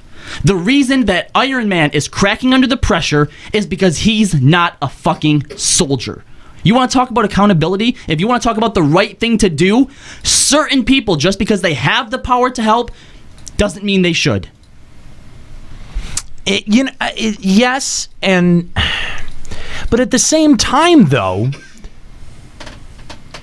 you're talking about powers and forces so big and destructive and terrifying to those that aren't able to fight it, that to just let it run rampant and to say, no, trust me, I am the good guy, I am beyond reproach, I am the gatekeeper, I will keep you safe. You're right. They do need to be held accountable in some way, but the public at large, their idea of accountability is insane. Like the idea. It's fed by fear. It always is. The idea that they look at what happened in Sokovia and they're like, no, you know what? Someone needs to be held accountable for this.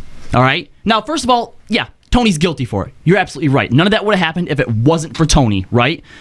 But at the same time, all right, take what happened in New York. Okay, take any of that stuff. Had they not intervened, you're talking about extinction level events. Okay, so the fact that they intervened, they saved the fucking world. Nobody can argue that, okay?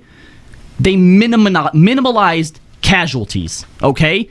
The person who should be held accountable, who was defeated, is the villain, right?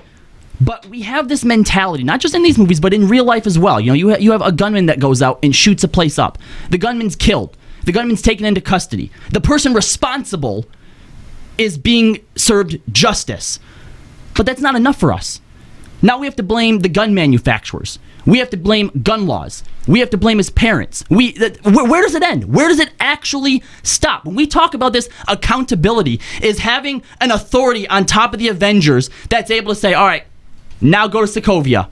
Oh, shit, a lot of people died. So now what? They just offer up one of the heroes?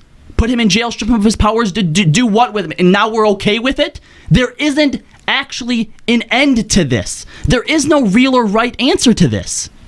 Well, that's why it was been such a great storyline, because you look at it from the other perspective where you have these people who have, in comparison to us, infinite power. You look at Thor, who is literally a god of lightning, and people like that coming down. We as people have no reproach to that. We have nothing where we can hold up and say, literally, I am beholden to you and hope that, I hope you like us as a people, which obviously he does.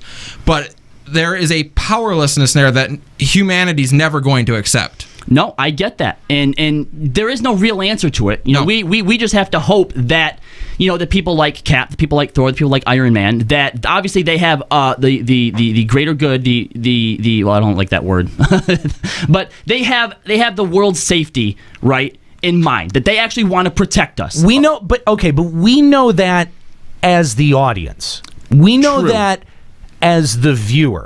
Okay, so disassociate yourself from the omniscient view of all of the events that you've seen and insert yourself into that world where there's a great line.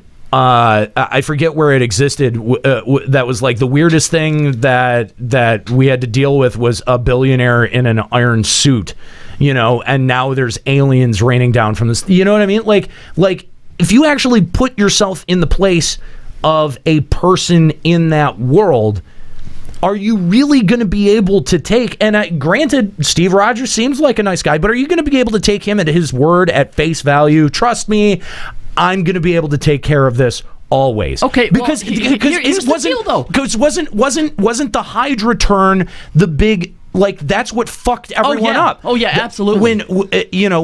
When Hydra emerged, and it really kind of like that's when it was like the public lost faith in the ability of almost anyone to control this. Yes, I agree 100%.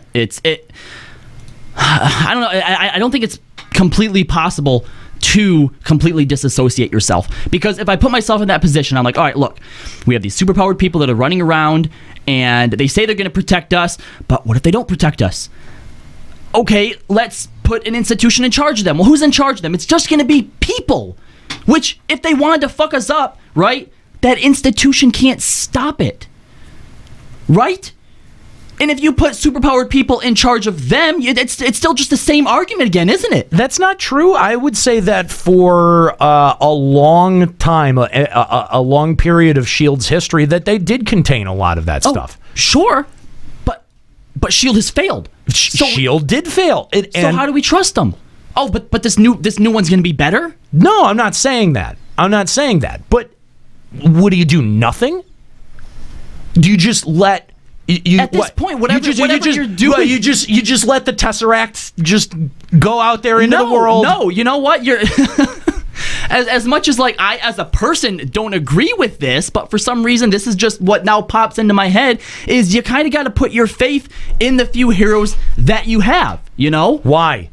Why should I? Because the faith that I had put in S.H.I.E.L.D. in the government organization to keep me safe from the shit failed. You know and what? Hydra Maybe that's why. Hydra turned him. Who's to say that Hydra's not going to be able to turn fucking Steve Rogers? Maybe that's the reason, is that they were putting their faith into a government organization. They were putting their faith into an idea, into not actual people that they could see, that they could actually see out there doing that work. They were putting their faith into just this idea that is nothing but symbols and papers and bureaucracy. But you see these videos, you see these reports of the actual people out there risking their lives doing stuff. Right? I mean, I remember one of my favorite parts from the Avengers was when you had all those people corralled in the lobby of that place, and the aliens like took a bomb and were about to throw it in there, and fucking Cap like jumped through and knocked it out of there, and then like exploded out or whatever, right? Mm-hmm. And then later you have that chick on camera, and she's completely gobsmacked.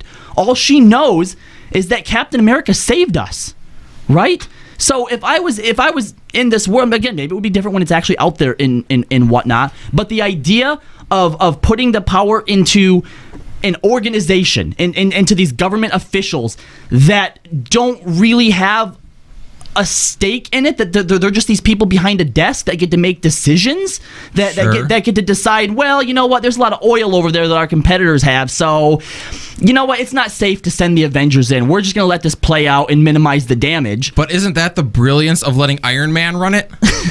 Who is a superhero who does have a dog in the race? Like, he's now Secretary of Defense. He runs this. Putting the heroes in charge of it, okay.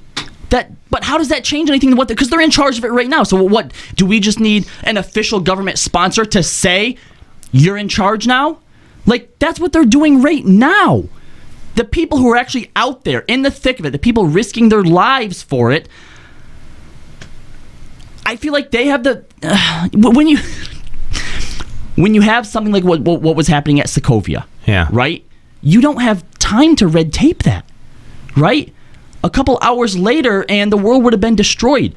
I feel like there isn't time when it comes to shit like this to have bureaucracy, to have this council. But you do understand that the conversation changes when the initial event that you have had started is a them. fucking Asgardian coming in with a staff that has an Infinity Stone in it and wreaking havoc versus the Avengers taking that same staff, fucking with it, and creating something.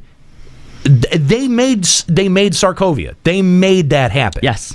They are responsible for that. Not just Iron Man. I mean, yeah, Iron Man and Banner, they did the science, but it happened under the Avengers' watch. Because they wanted to fuck with it for the few days that it was there. That's right. Yeah. That's right. So did I like who? It's sort of like it's a bit. I think it's a bit Frank Miller. Different way. It's a bit Frank Miller-esque. It's sort of like the idea who watches The Watchmen. Mm-hmm. You know what I mean? I think I'm looking at it the wrong way because when I think of this institution, I'm thinking of the big like high level threats, like the immediate threats, right?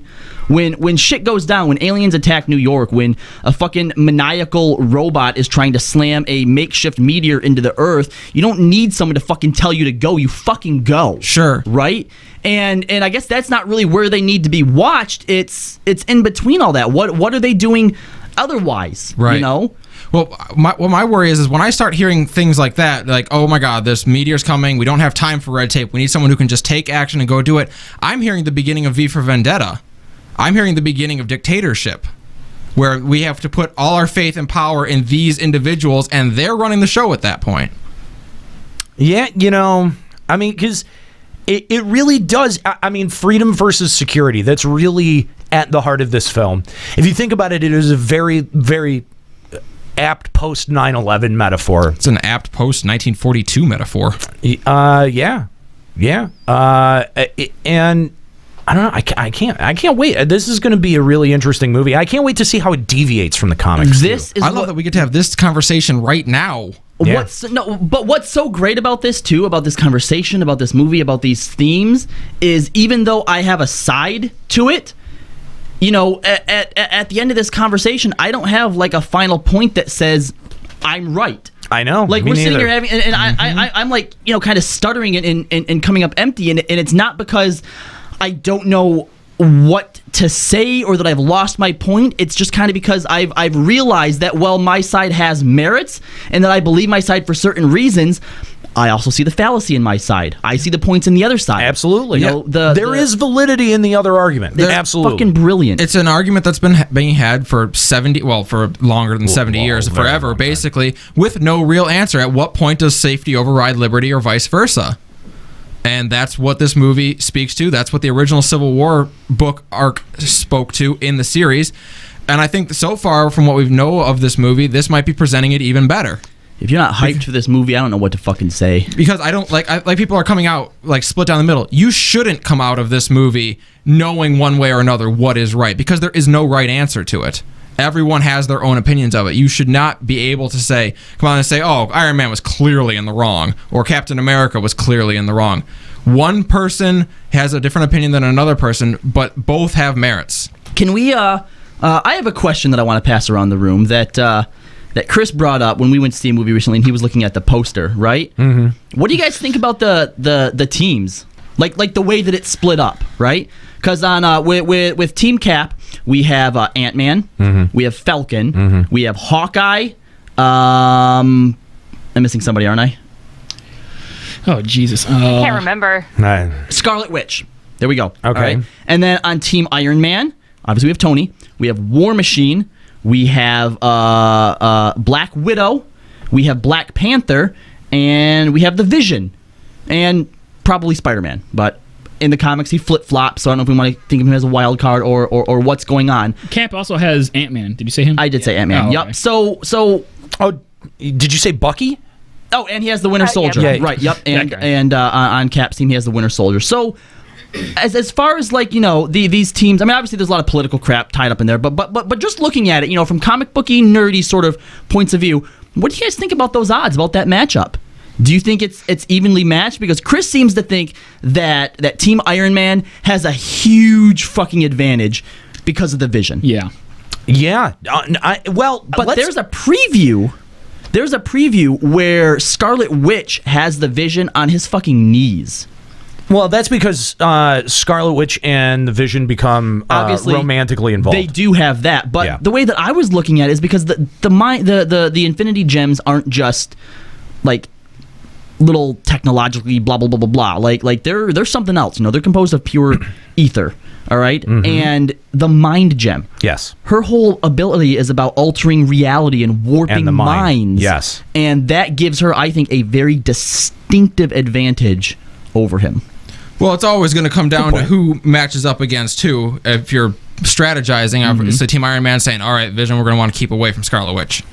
So, and if you're on Team Cap, you're going the other way. Okay, make sure we get those two matched up. I think it's pretty evenly matched. I think so too. Yeah. I mean, we kind of went through it and we're like, all right, this person's basically like these two, pretty like it kind of knocked them all off. Right. The list. And really, what it ended up coming down to, if you don't actually count Spider-Man as being on one side or the other, Cap actually has the edge because he has one more person on his team than the other ones do. I was sad just to see that Black Widow took Tony Stark's side after the whole thing in the last movie. But you know what? I'm not, because she spent so long, and maybe a lot of people for a long time have been clamoring, when are we going to find out what that red in the Widow's Ledger is about, right? She spent her life so long being on the other side, right?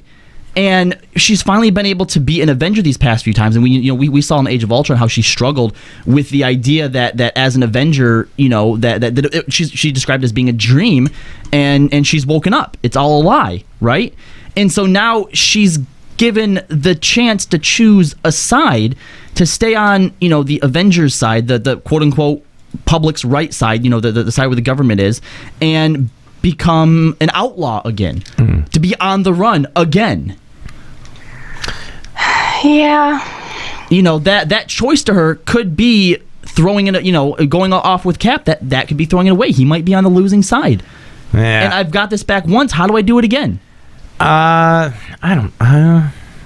Romanoff has always been a very perplexing character to me. It's always really hard to really get especially a pin because on her motivations. In the comics, sometimes she's a villain, sometimes she's a hero. Yeah. Very difficult. Yeah, absolutely. It would be interesting if she had at one point would have a heel turn. I'd like to see that. If she did a flip over to straight up villain, or do things that make her appear like a villain. I don't know. I think that would be interesting. Nick Fury, do you think he's gonna? He's not credited. Really? I There's hope. no way he can't not be in this. I know. I hope they bring him in. How would they do that? I don't know how you can have this without Fury, because the other thing is, Samuel L. Jackson has actually been asked about it. And he said stuff like, yeah, I'm surprised they didn't give me the call. I expected to, but they haven't. Could be a smoke screen. I don't know, man. But it could be in it, like, going forward. It really surprised me that of all the movies that he would be in, how is he not in this one? Because here's the thing, too. The fuck is he doing right now? Yeah, he's this is literally the culmination of basically his baby blowing up. Well, it's, if I remember correctly, during the actual run of Civil War, at this point, Fury is underground. He's totally underground. Which he is right now, too, because he's handed over S.H.I.E.L.D. to Coulson. Right. Coulson's the director now. Right. The last time we saw him was in The Winter Soldier. Right. Where, he kind of helped out a little bit, but, basically went to ground. But here's the thing. He's always doing something. He was in Avengers 2, wasn't he? Yes. Yeah. He appears in Avengers 2. Right, because he was underground. He showed up in the fucking barn scene to talk to Tony. Right, but everyone thought that he was dead, right? Yes, and then vanished again. So Tony knows he's not dead, but he's out there somewhere. He's underground. The fuck is he doing? Are we ever going to get a Nick Fury movie? I mean, are we, like... I don't know. You don't think... I don't know. You know what I think? I think eventually they're going to kill off the Sammy Jackson version. I think there's a second Nick Fury out there. Think so? Yeah. Like a younger one? An older one. Oh. An older one. An old white guy? Yeah, because, I mean, that's how he appeared in the comic. That's how he was originally, He was a suave, kind of like graying temples and the eye patch. Yep. And there have been a lot of theories that the MCU version of Nick Fury, that there's actually multiple Nick Furies. Really? Yeah. Yeah. Oh. I could see them almost treating it like Nick Fury is more of a title. See, there must always be a Nick Fury. I think he's going to run his course. That version of Nick Fury is going to die, and then Nick Fury will. What I would like to see is I would like to see a more prominent role for a Nick Fury character on S.H.I.E.L.D. As much as I love S.H.I.E.L.D., I also did have a couple of Howling Commandos comics growing up. So, I did like Nick Fury. If it wasn't for the Captain Marvel movie coming out, I would theorize Captain Danvers, because in the Ultimate timeline, she actually takes over when Nick Fury is ousted. Good point. But, we're talking about stuff that what else could be going on? Because just because Nick Fury's underground, he's not, chilling back in something. He's always doing something. He's doing something. And we have a bunch of shit coming for Phase 3. Oh, and we still have 2 Infinity Gems that are unaccounted for. That's right. Yep. So can we just switch gears a little bit? Like I feel unless anybody had anything else to add to the whole Civil War. No, thing. I think we've run Civil War all the way through. We're a little bit over on time, but I do want to talk about the Vision. I want to talk about Infinity War and just the overall arc that we're going to see start to play out. Because this is what they've been setting up for since the Tesseract. Yep. This is they knew that they were moving towards the Infinity War storyline. Oh yeah. Well, like as soon as the credits in Avengers end and you see Thanos up there, and they talk about like to court them is to court death, and he gets all excited, which is a funny bit. But I remember seeing that in the theaters and like, oh shit, it's Thanos, and half the audience being like, who the hell? And in fact, the last time that we saw him, he was pulling a gauntlet out of storage and says, "Fine, I'll do it myself." Yep. So we can only assume that now is when the Thanos quest is taking place. He's going to start. I think that most of the post-credit sequences we'll start seeing with Phase 2 will be the Thanos quest. So Infinity Gems accounted for. We have the Mind Gem, which is now on Earth. And in the forehead of the Vision. Yep. Now, the Vision is a kind of problematic character for me. Does he die if you remove the gem? That was my big thing. When this first happened, I was like, he's going to have to die for Thanos to get that gem. Well, yes. I think that is probably. That's definitely no Jarvis. No, Paul Bettany, you finally got to be a superhero. And a pretty good one too. I like his version of the Vision. But with the Vision out of the way, that makes Scarlet Witch free game, guys. Gross. Would totally tap that. I don't like her actress. I would do her. No, really? Yep. If she wants to make weird tentacly things too, whatever, she can do whatever she wants to me. There's like 4 crackheads down near a bridge over there that kind of look like her. But they're not Scarlet introduce Witch. you. How old is she? Oh my god, I'm gonna throw something at you. No, but so there's a problem. The first problem that I see with Infinity War is how big of a role the Silver Surfer played in the original. Not going to be able to be done here. Nope. There's questions about Adam Warlock. Is there a way that the Vision could take over the role that Silver played? No, I don't know about that. I actually think that the Vision will probably end up taking the place of Adam Warlock. Okay. So Adam Warlock has one of the power gems embedded in his forehead. Did he? Do you know off the top of your head which gem it was? Just out of curiosity. Fuck me, dude. I read this comic book when I was 13 years old. No big deal. Continue. Shit.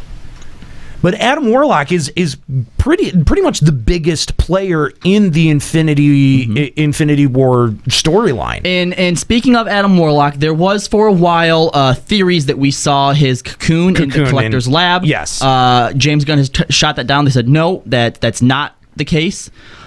We haven't got a straight up, there is no Adam Warlock, but there is rumors, there is hopefulness that he could be introduced some way during the Guardians. Guardians 2, yeah. Guardians plays an interesting role because Miri said Soul Gem, and that is absolutely correct. We expect it to cross over for the Thanos event, right? But Gunn has said that there will be no mention of Thanos in Volume 2 of Guardians of the Galaxy.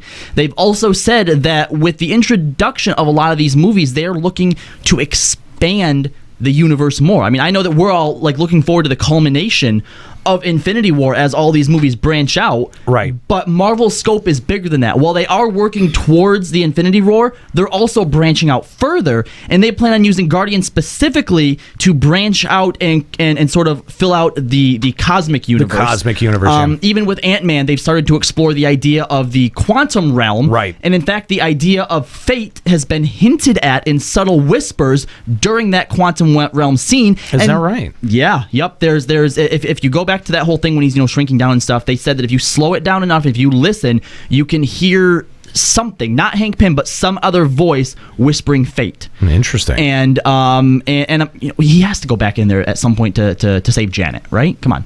And even with Doctor Strange, one of the main things they do is they want to open up the idea of the supernatural. Right? And so not only are we working towards Infinity Gauntlet, but opening up all these other avenues are going to open up so many more characters that can easily then be brought into the Infinity Gauntlet. So it's very possible that though we haven't seen Adam Warlock yet, that he could end up showing up because we have a few years and they have a shit ton of stuff planned. Well, I mean, you could. I think one of the possibilities you could see the Vision end up supplanting Adam Warlock's role in Infinity War, just based on the fact that he has a power gem embedded in his forehead. But yeah, we may see what we think is the death of the Vision in. I like the way you phrase that as a part of the Thanos. Yep. The other pretty big question mark for me going into Infinity War is what are they going to do about Doctor Doom?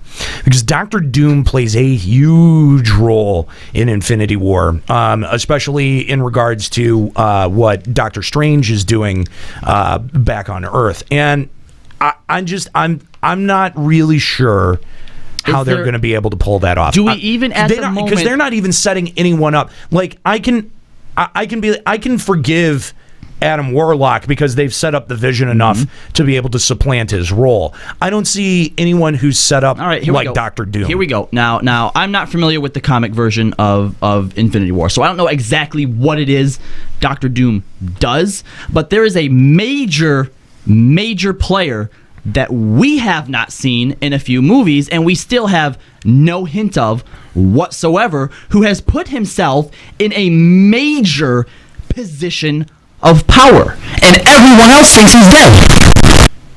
Loki's currently sitting on the fucking throne in Asgard. Man, I really do not want to see another movie centralizing around Loki. Yeah, I'm done. I love Tom Hiddleston so much, and his fucking performance is great.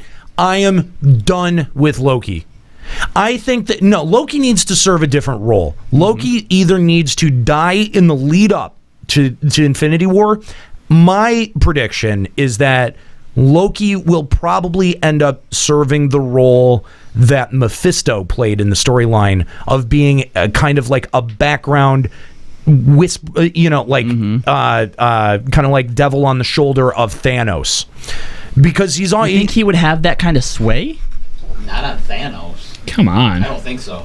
Why would Mephisto have? I mean, it's either that or they have to introduce Mephisto.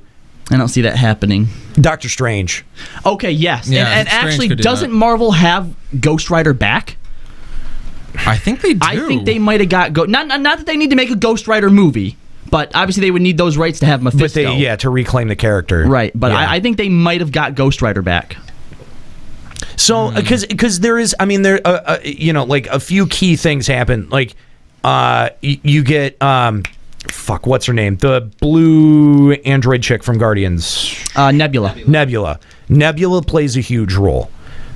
Lady Death plays a huge role. And Lady Death, it might be a different character completely, but I think that the person that could be fulfilling her role is in Ragnarok, Thor 3 Ragnarok. Interesting. The goddess of death. I forget exactly what her name is in Norse mythology, but she plays a huge role. She actually destroys Thor's hammer and banishes him from Asgard. So you have a character that could sort of stand into that type of role. Right. Well, and another, I mean, we do have Thor Ragnarok. Are we 100% sure that we're going to see Thor in Infinity War? Not necessarily. Could be Eric Masterson.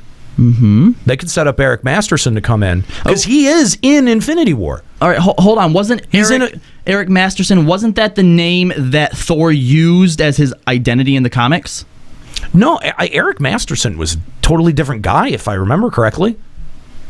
Because I feel like I remember he was a guy who could lift Thor's hammer and was granted the powers of Thor, but as soon as he set it down, he became a regular dude. I feel like this might have just been one of the earlier incarnations of Thor. Was when he was not being Thor. That was the alter ego that he had was Eric Masterson, and yeah, when he picked up the hammer, he became Thor. And I know that in one of the Thor movies, Thor has credentials or an ID or whatever to pass off as human, and it actually says Eric Masterson on the ID. Yeah, different guy, different guy. It would be interesting to see that. I want to see Natalie Portman become Lady Thor. Think they're gonna follow that story arc? They could. They might. I doubt it. I doubt it. Given how little Natalie Portman has taken to the MCU. Okay. Well, what about we haven't talked about Black Panther. How does he fit into all that? How does Captain Marvel fit into all that? The Inhumans. There is so much here to tap into. The fact that they're letting S.H.I.E.L.D. play around and shape the mythos of the Inhumans. That's pretty fucking cool. 2 or 3 years before the movie. Yeah. That's insane to me. No, that really impressed me. Especially when you finally find out Sky's name. Tremors. Holy shit. Go away. Holy I shit. hate that nickname. Come on. You know what? I want. She's Quake. I know. No, that's cool. I know. Okay, we haven't talked about it. Maybe we'll do this afterwards. But I fucking hate Mac. I have such a passionate dislike for that guy. Are we ever gonna fucking hate him? Are we ever gonna have Coulson back in the movies? I don't think so. Here's one of the things me and Chris was talking about. How do you have an Inhumans movie after S.H.I.E.L.D. is allowed to shape the mythos and not include S.H.I.E.L.D. in any way, shape, or form? You can't. You can't. That's the thing, is that the TV stuff has got to end up hitting over too somewhere. Please, yeah. It has to. I love Coulson. Do you guys still think that there are those among the Avengers? Like, all right, obviously, Hawkeye, Black Widow, Thor. They don't. But do you think with as much as Tony likes going hacking and digging and stuff, do you think that he doesn't know that Coulson's alive? I don't know. I think there's very little that Tony doesn't know at this point. Yeah, I sort of feel like with having Maria, he's got to know. And I think especially going into this movie where he's now Secretary of Defense, we need more Sherbatsky. I know. But and here's you're right. The fact that they've been setting up the Inhumans for a while, that has been really cool. The way that they've been doing it, the minute they said Terrigen Mist, I knew where it was going. I was like, fuck yes. So cool. Fuck yes. That's so awesome. I have slowed significantly on Daredevil. That's where I've left off. That's where I'm at in my progression. Have you got to Fisk yet? Yes, I have gotten to Fisk, and I actually wanted to spend a minute talking about Fisk because I love Vincent D'Onofrio. Mm-hmm. And first of all, let me say, Daredevil is a struggle for me because I fucking hated that character. Even in the comic run, never a fan. I'll give you that then. Never a fan. And you have to admit, there's a lot of stuff they do right. The flashbacks with the father. How can you not love those? It's good. I'm not saying it's bad. Mm-hmm. It's good. I saw the Ben Affleck Daredevil movie. Smile, Nika. I saw. We don't have to talk about that. I was very reluctant to go into Daredevil. What I like about it is that they seem to be taking some of their more gritty properties and associating street level stuff, that with Daredevil, which I think is cool. They are playing around a bit with the attitude of Matt Murdock, which I also think is probably a step in the right direction because I didn't like a smart ass attorney doesn't really work. No, I agree. What about Foggy? Why not? Foggy's awesome. Not in the way that they tried to pull him off in the comics. There was something about it. There is literally a page in the comic where he kicks open the door, throws his arms wide, and says, "The devil is in court," or something like that. Like in certain comics too, he was open about him being Daredevil as well. They tried to make him like, all right, we're gonna take Spider-Man out of college and put him in a courtroom. That's that's all it is. And make him blind And for he's no blind reason. now. Yeah. No, you're exactly right. That sums up a big reason why I didn't like Daredevil as a character. And I'm waiting for him to grow on me. I did like the Punisher. I'm excited to check out when the Punisher comes in. He's so good. But here's the thing about Fisk and the Kingpin. As much as I love D'Onofrio, and as much as I love his acting and his ability, he does not have the physical presence required for the Kingpin. Wait. Yeah, give it time. I mean, it just. What did you think of? Shit. I mean, I know you hated the movie overall, but Duncan Clark. Michael Duncan Clark. I think it's Michael Clark Duncan. Michael Clark Duncan. Yes. That's what I was actually just going to get into that. I loved Michael Clark Duncan's version of the Kingpin, and that's my problem. Is that for as much as I like Vincent D'Onofrio, I am measuring that version against Michael Clark Duncan's. How many episodes have you seen of him so far? Has he done anything physical? Yes. The car door.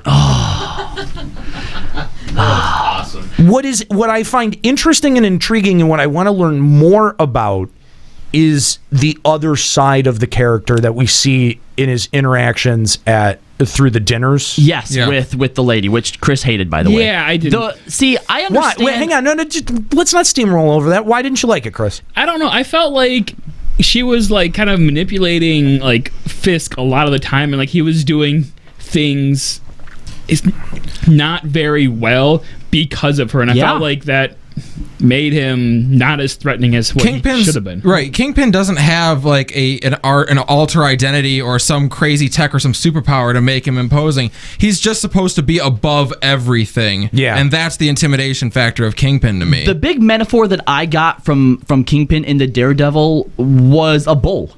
That's what he is. I mean, his fighting style, if you watch the way he fights, he's a fucking bull, and Hell's Kitchen is his china shop. So when you say that the one chick was, kind of manipulative, absolutely. I think that she's standing over his shoulder, and in a lot of ways she's waving red in front of him, and kind of like she obviously has no stake necessarily in what he's doing, but she sees that being by his side. I guess I don't really understand her motivation then, because like, why would this lady be doing all this? She probably sees power. She's around powerful people all the time because of her job, right? But just because you have power doesn't necessarily make you a powerful person if you don't know what to do with it. And I think for once she's seen somebody who has power, knows what to do with it, and she also thinks that she sees a way that she can take advantage of that as well.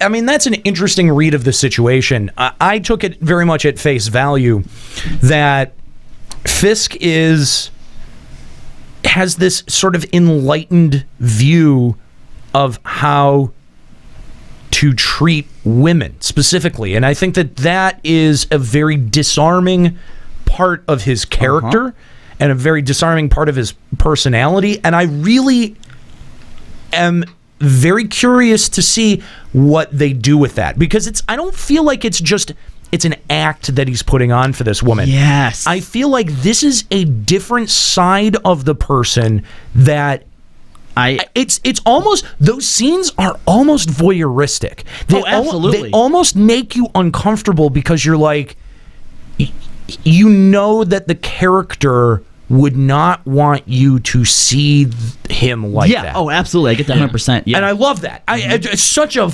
I mean... Here's something that hearing you talk about, what you think of him so far and what I know, and it's not going to spoil anything, but I guess one of the things that I've just realized is when you're watching Daredevil, this isn't just his origin story. At no point yet has anyone used the word Kingpin, right?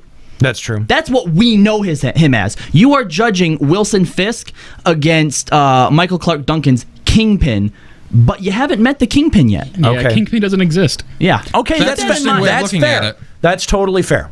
That's totally fair. See, yeah, because like I'm just a few episodes into having Kingpin as well, and he hasn't been called that. And I look at him, and he feels very unfinished and incomplete. So if he is, hasn't been fleshed out into the Kingpin, and if we're looking at his origin story, that's awesome. Yeah. Because That's fair. if at some point, like maybe down the line, she like betrays him and screws him over, and that's what like turns him into Kingpin. That's interesting. So someone in the chat point, I just want to know if you guys caught this. Yeah. But you don't. Well, you in the back, you don't watch Agents of S.H.I.E.L.D. No. You realize that the guy that Murdoch's dad, knocked out but wasn't supposed to, Crusher Creel, on Agents of S.H.I.E.L.D., the Absorbing Man. Was it really? Yeah. Say that again. The guy that he's fighting, if you actually see the posters in the gym, it says fighting Murdoch or battling Murdoch, whatever his name is, Murdoch. versus Crusher Creel. Okay. Crusher Creel is the Absorbing Man from S.H.I.E.L.D. Oh. Yeah. How could Creel lose? Is that before he got his powers? Yes, that was obviously before he got his powers. Yeah, makes sense then. Okay. Yeah. Interesting. See, I love those little connections. Those are I think that's what I've had the most fun with. That's why I like Marvel a lot more than the DC universe. Here's a challenge for They all just of you. everything. Here's a challenge for all of you going forward watching the Netflix properties, all right? Yeah. Before the end of the season, see if you can spot Stan Lee. He is in there? Yep. Okay. I bet you'll miss it. So it seemed like Robbie earlier. It seemed like a foregone conclusion that you thought that none of the TV properties and the movie properties would ever meet in the middle. Why is that? Why do you think that? There is a lot of stuff that goes on at an executive level. I mean, even with as awesome as I think Marvel is, and the fact that they have control over so much stuff, I think there's still a lot of red tape. Now, obviously, the movie and the TV universes have met a little bit. We've had Samuel L. Jackson on the show. Right. Just about every single... I know that Chris Evans, I know that Hawkeye, I know that Robert Downey Jr., they have all expressed interest in being on Agents of S.H.I.E.L.D. We've had Lady Sif from the Thor movies on S.H.I.E.L.D. twice. Right. So it's something that they are definitely going to do, something that they want to do, but there's also amongst the actual production people, Joss Whedon was... Like to him, Coulson's still dead. He hated the fact. Well, he's not. He's out. He's done. He's not doing it anymore. True, So but fuck I mean, he actually helped with Agents of S.H.I.E.L.D. too. No, right? I know. But there is also a disconnect between, I think, the people who are actually running the board. Right, there is a disconnect between the chess masters and the people that are actually making it. I mean, obviously the chess masters have the ultimate say-so, right? And I think that's one of the things that has been really hard for the people making it. When you bring a director in, he has a vision for the movie that he wants, but they constantly have to change it. The guy who played the villain in Ant-Man, he said one of the biggest struggles filming was that they constantly kept making so many changes to the script as they were filming.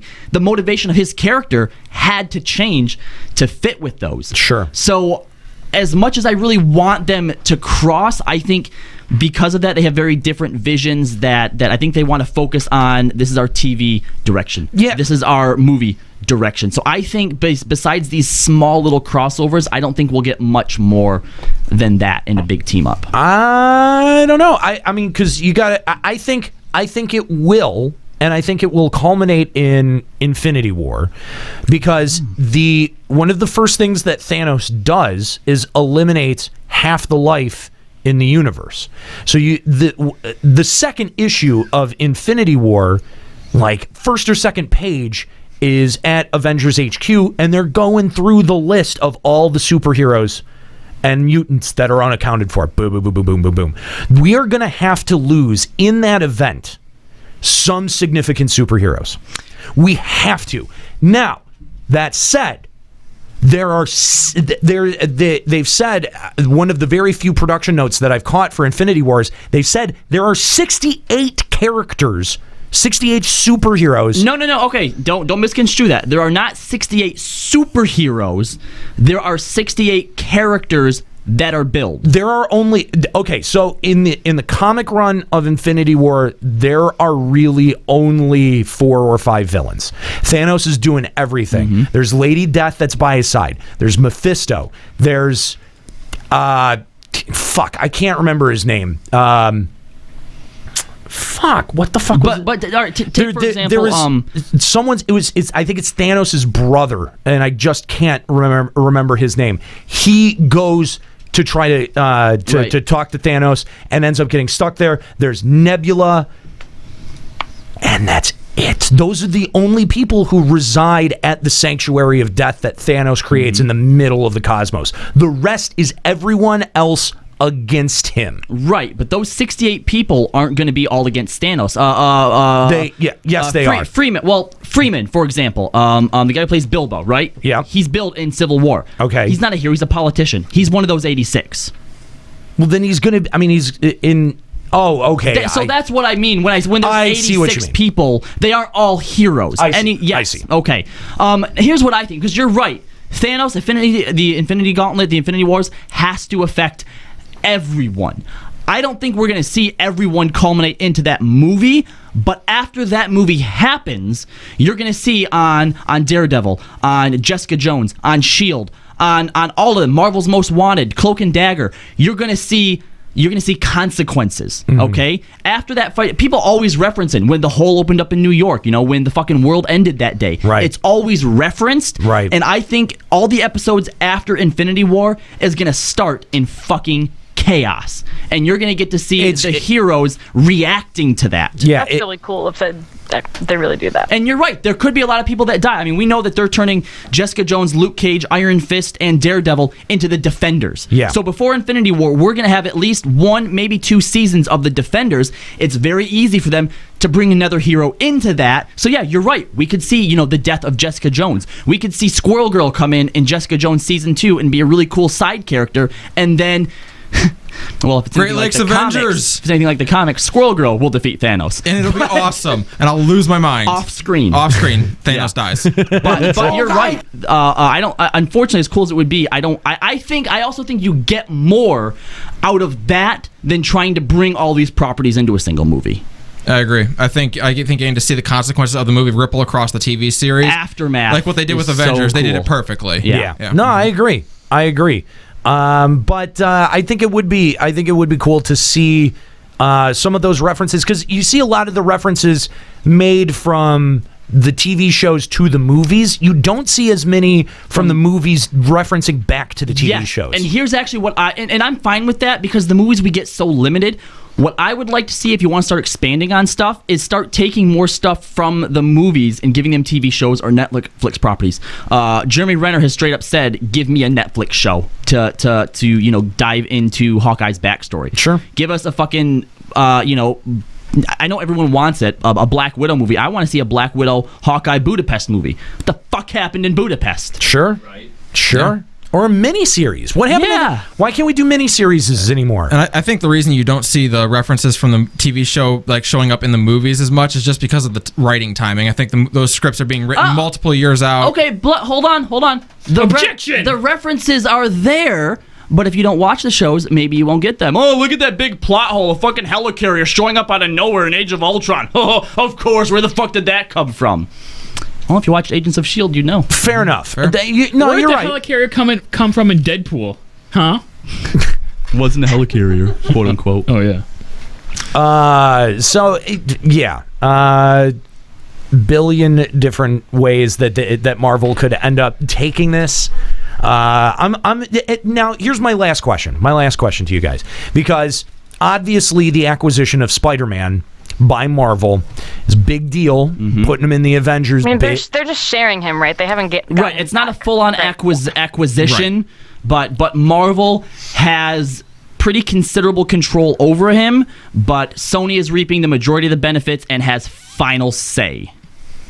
It is the Spider-Man movie that they are making is an MCU movie. It is going to be canon within the Marvel Cinematic Universe. And it will have some heroes from the MCU appearing in it. Yes. Okay, that's really cool. I did not know that. So my last question to you guys is that they've laid a lot of this out. I believe, you just talked a minute ago about, a lot of the production issues associated with things like Ant-Man, where they were rewriting stuff all the time.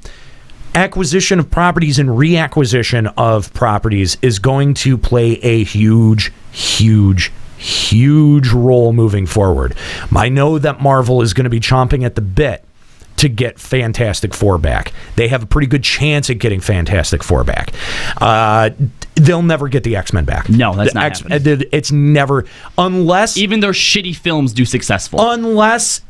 Apocalypse just does nothing. I mean nothing at the box office. And what it looks like from the trailers and stuff, that's not going to happen. Well, the only way they see the X-Men again is if they get something along the lines of what they have with Spider-Man. Yes, where it's more of a sharing thing. But that you might see one day. Even if Apocalypse tanks, there's enough properties within X-Men alone that Deadpool. you can keep the franchise going and still retain the right. Yeah. Deadpool's success basically clinches the fact that we will not see the X-Men as a part of the MCU, which does bum me out, but I do think that they've done a very, very deft job at kind of writing around all of those issues. I was shocked. And I was really shocked to see Scarlet Witch and Quicksilver, because I always associated them with X-Men properties. Right, but they didn't call them mutants, not even once. Everything about the way they got away with it was they are mutants, but because they have such a long history in Avengers, they were put in like sort of a special category where both sides could use them. Yes. And what's really fucking funny to me, the way that like I look at it, because X-Men is utilizing Quicksilver tons, right? And obviously he died off in Age of Ultron, and they just have Scarlet Witch. So I feel like the two came to the table, and the court was like, no, you know what? Split custody. One of you gets the boy, one of you gets the girl. Won't somebody think of the children? Right. Yeah, so I do think that if they are... I think the biggest one in there that they need to reacquire is the Fantastic Four. That would help. Because especially if you're going to open it up to the cosmic realm, I mean, Silver Surfer is got to come along with that. Galactus is what they need, yeah. Dude, how can you open up to the cosmic realm without bringing in Galactus? And they've made Galactus a part of the Fantastic Four movies, so you know that they have rights on him. Well, and Dr. Doom is maybe the biggest of the names that they would get back. But what I think the Fantastic Four at this point is going to elicit a collective groan from most people, but it'll be people like Silver Surfer and Dr. Doom that'll be the windfalls in there. That's exactly. what they need. Yeah, it's and not that I want to see a Fantastic Four movie or that I'm frothing at the mouth. I'd like to see one done I would like to see one done well. Yes, you're right. But at the same time, I do think that would be a huge acquisition. But, you know, I think honestly, that Fantastic Four, the most recent Fantastic Four movie bombing, is probably the best thing in the long run for the MCU. Yeah. Yep. Because it gives Marvel much more leverage at the table when trying to reacquire that property. Because pretty much, who owns it? Sony? Yes. Sony basically... No, Fox. No, yes, yeah, Fox. And they're contractually obligated to put out a new film every so often, or they lose the property. Yep. They just need to... I mean... Now, I don't know... They'd need to give it up. Marvel obviously has their plans. I think the last rumor I heard was they have movies planned up to 2027. Yeah. And I think if they got back the Fantastic Four, that property alone would serve as a great springboard for a couple, you know, like Phase 5, you know. Yeah. But no, I agree. I think that we could probably spend another hour talking about this, but as it is already, we've run over by 45 minutes on this show. Knew this was going to be a mega show. I know. We knew it was going to be a long one, and we ran long on LBR today too. So right, you guys before we go, you guys just get a ton of us today. What fucking team are you? If you had to pick one. Quiet, Nika. Yeah. I don't understand how you're thinking about this. It's tough because the thing is I really do see both sides. Well, obviously, I see both sides too, but I still have a fucking side. All right, come on. Two phones are ringing. One of them is from Tony Stark. One of them's from Steve Rogers. Which one you picking up? Gut instinct. It's tough. I am split down the middle. Dude, fuck you. I know you're doing this for fucking cam and airtime and suspense. Just pick a fucking side. No, I'm not. I'm bullshit. really not. That is bullshit. I'm really that not. Is bullshit. I'm so not. Everyone has a side deep down in the pit of their stomach. Unless they just don't fucking care. Everyone has a side. See, I grew up respecting rebels and anarchy. Oh, okay. You know what? And how many people call Captain America? Hang on. Hold on. I'm not going to be one of these guys that says here that sits here and says that Cap is a Boy Scout, because he's proven in this universe, in this world, that he is not. He's a badass, and he is a rebel. He does question authority. All 3 movies on a lot of points. Yeah, absolutely. But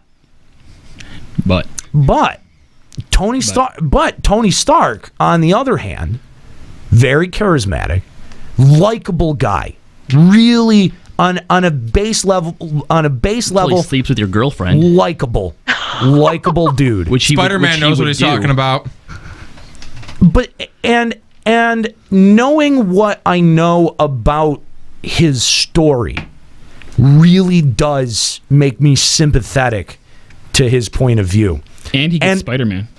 Because here's the thing: he's dating Mary Jane in the comics. As a person, I like Tony Stark better. That's fine. As a, just purely on, on ethics alone, it's Cap. And it's hard, but it's hard for me to choose Cap because I don't like him. Okay, no, I understand. As characters, as people, you prefer Iron Man. Absolutely. But as far as the issues of Civil War go, you're Team Cap. I think so. All right, that's 4-2. You two get the fuck out. Whatever, we'll go be right somewhere else. Get the fuck out. Guys, thank you so much for hanging out for this very fun discussion of the MCU. This has been a long time coming. I'm glad that I did this. I'm glad that I waded into it, because I was always kind of on the fence about it. In the end, I'm glad that I pulled the trigger on it, and that I took the plunge. So yeah, thanks guys. Thanks for encouraging me to get into that. It was a fun ride for sure. And thank you guys for tuning in to Final Encountercast on this Sunday. Make sure that you come back here at twitch.tv/Final Encountercast every Sunday starting at 5 p.m. We will be here for your listening enjoyment. Don't know what we're going to talk about next week, but tune in to find out. It's going to be the latest in gaming news and information. Hit that follow button. Come back, hang out with us all the time. We're going to be announcing a pretty big restructuring here in the next couple of weeks. Something to get excited for, just nothing to freak out about, but something that I wanted to put a bug in your ear about a little bit early. Thank you so much to my crew, Nika, Chris, Callie, Robbie. We got Len hanging out here in the back being our intern, and Kookie, our wonderful producer. My name's Nate.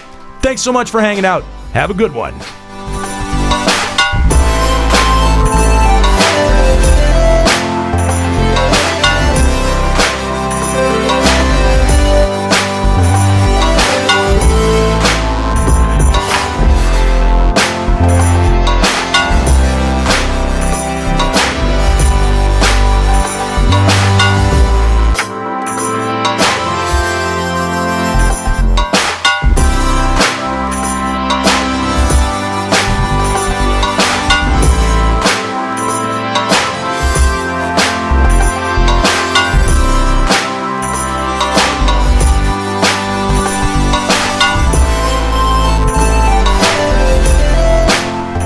Final Encountercast is a production of FinalEncountercast.com, Limit Break Radio, and Bender Media Productions. Today's episode was produced by Nate Bender and Robbie Landis. This show is made possible by the generous Patreon donors of the podcast Limit Break Radio. Opening music is provided by Keyboard Kid. More info and music can be found at keyboardkid206.bandcamp.com.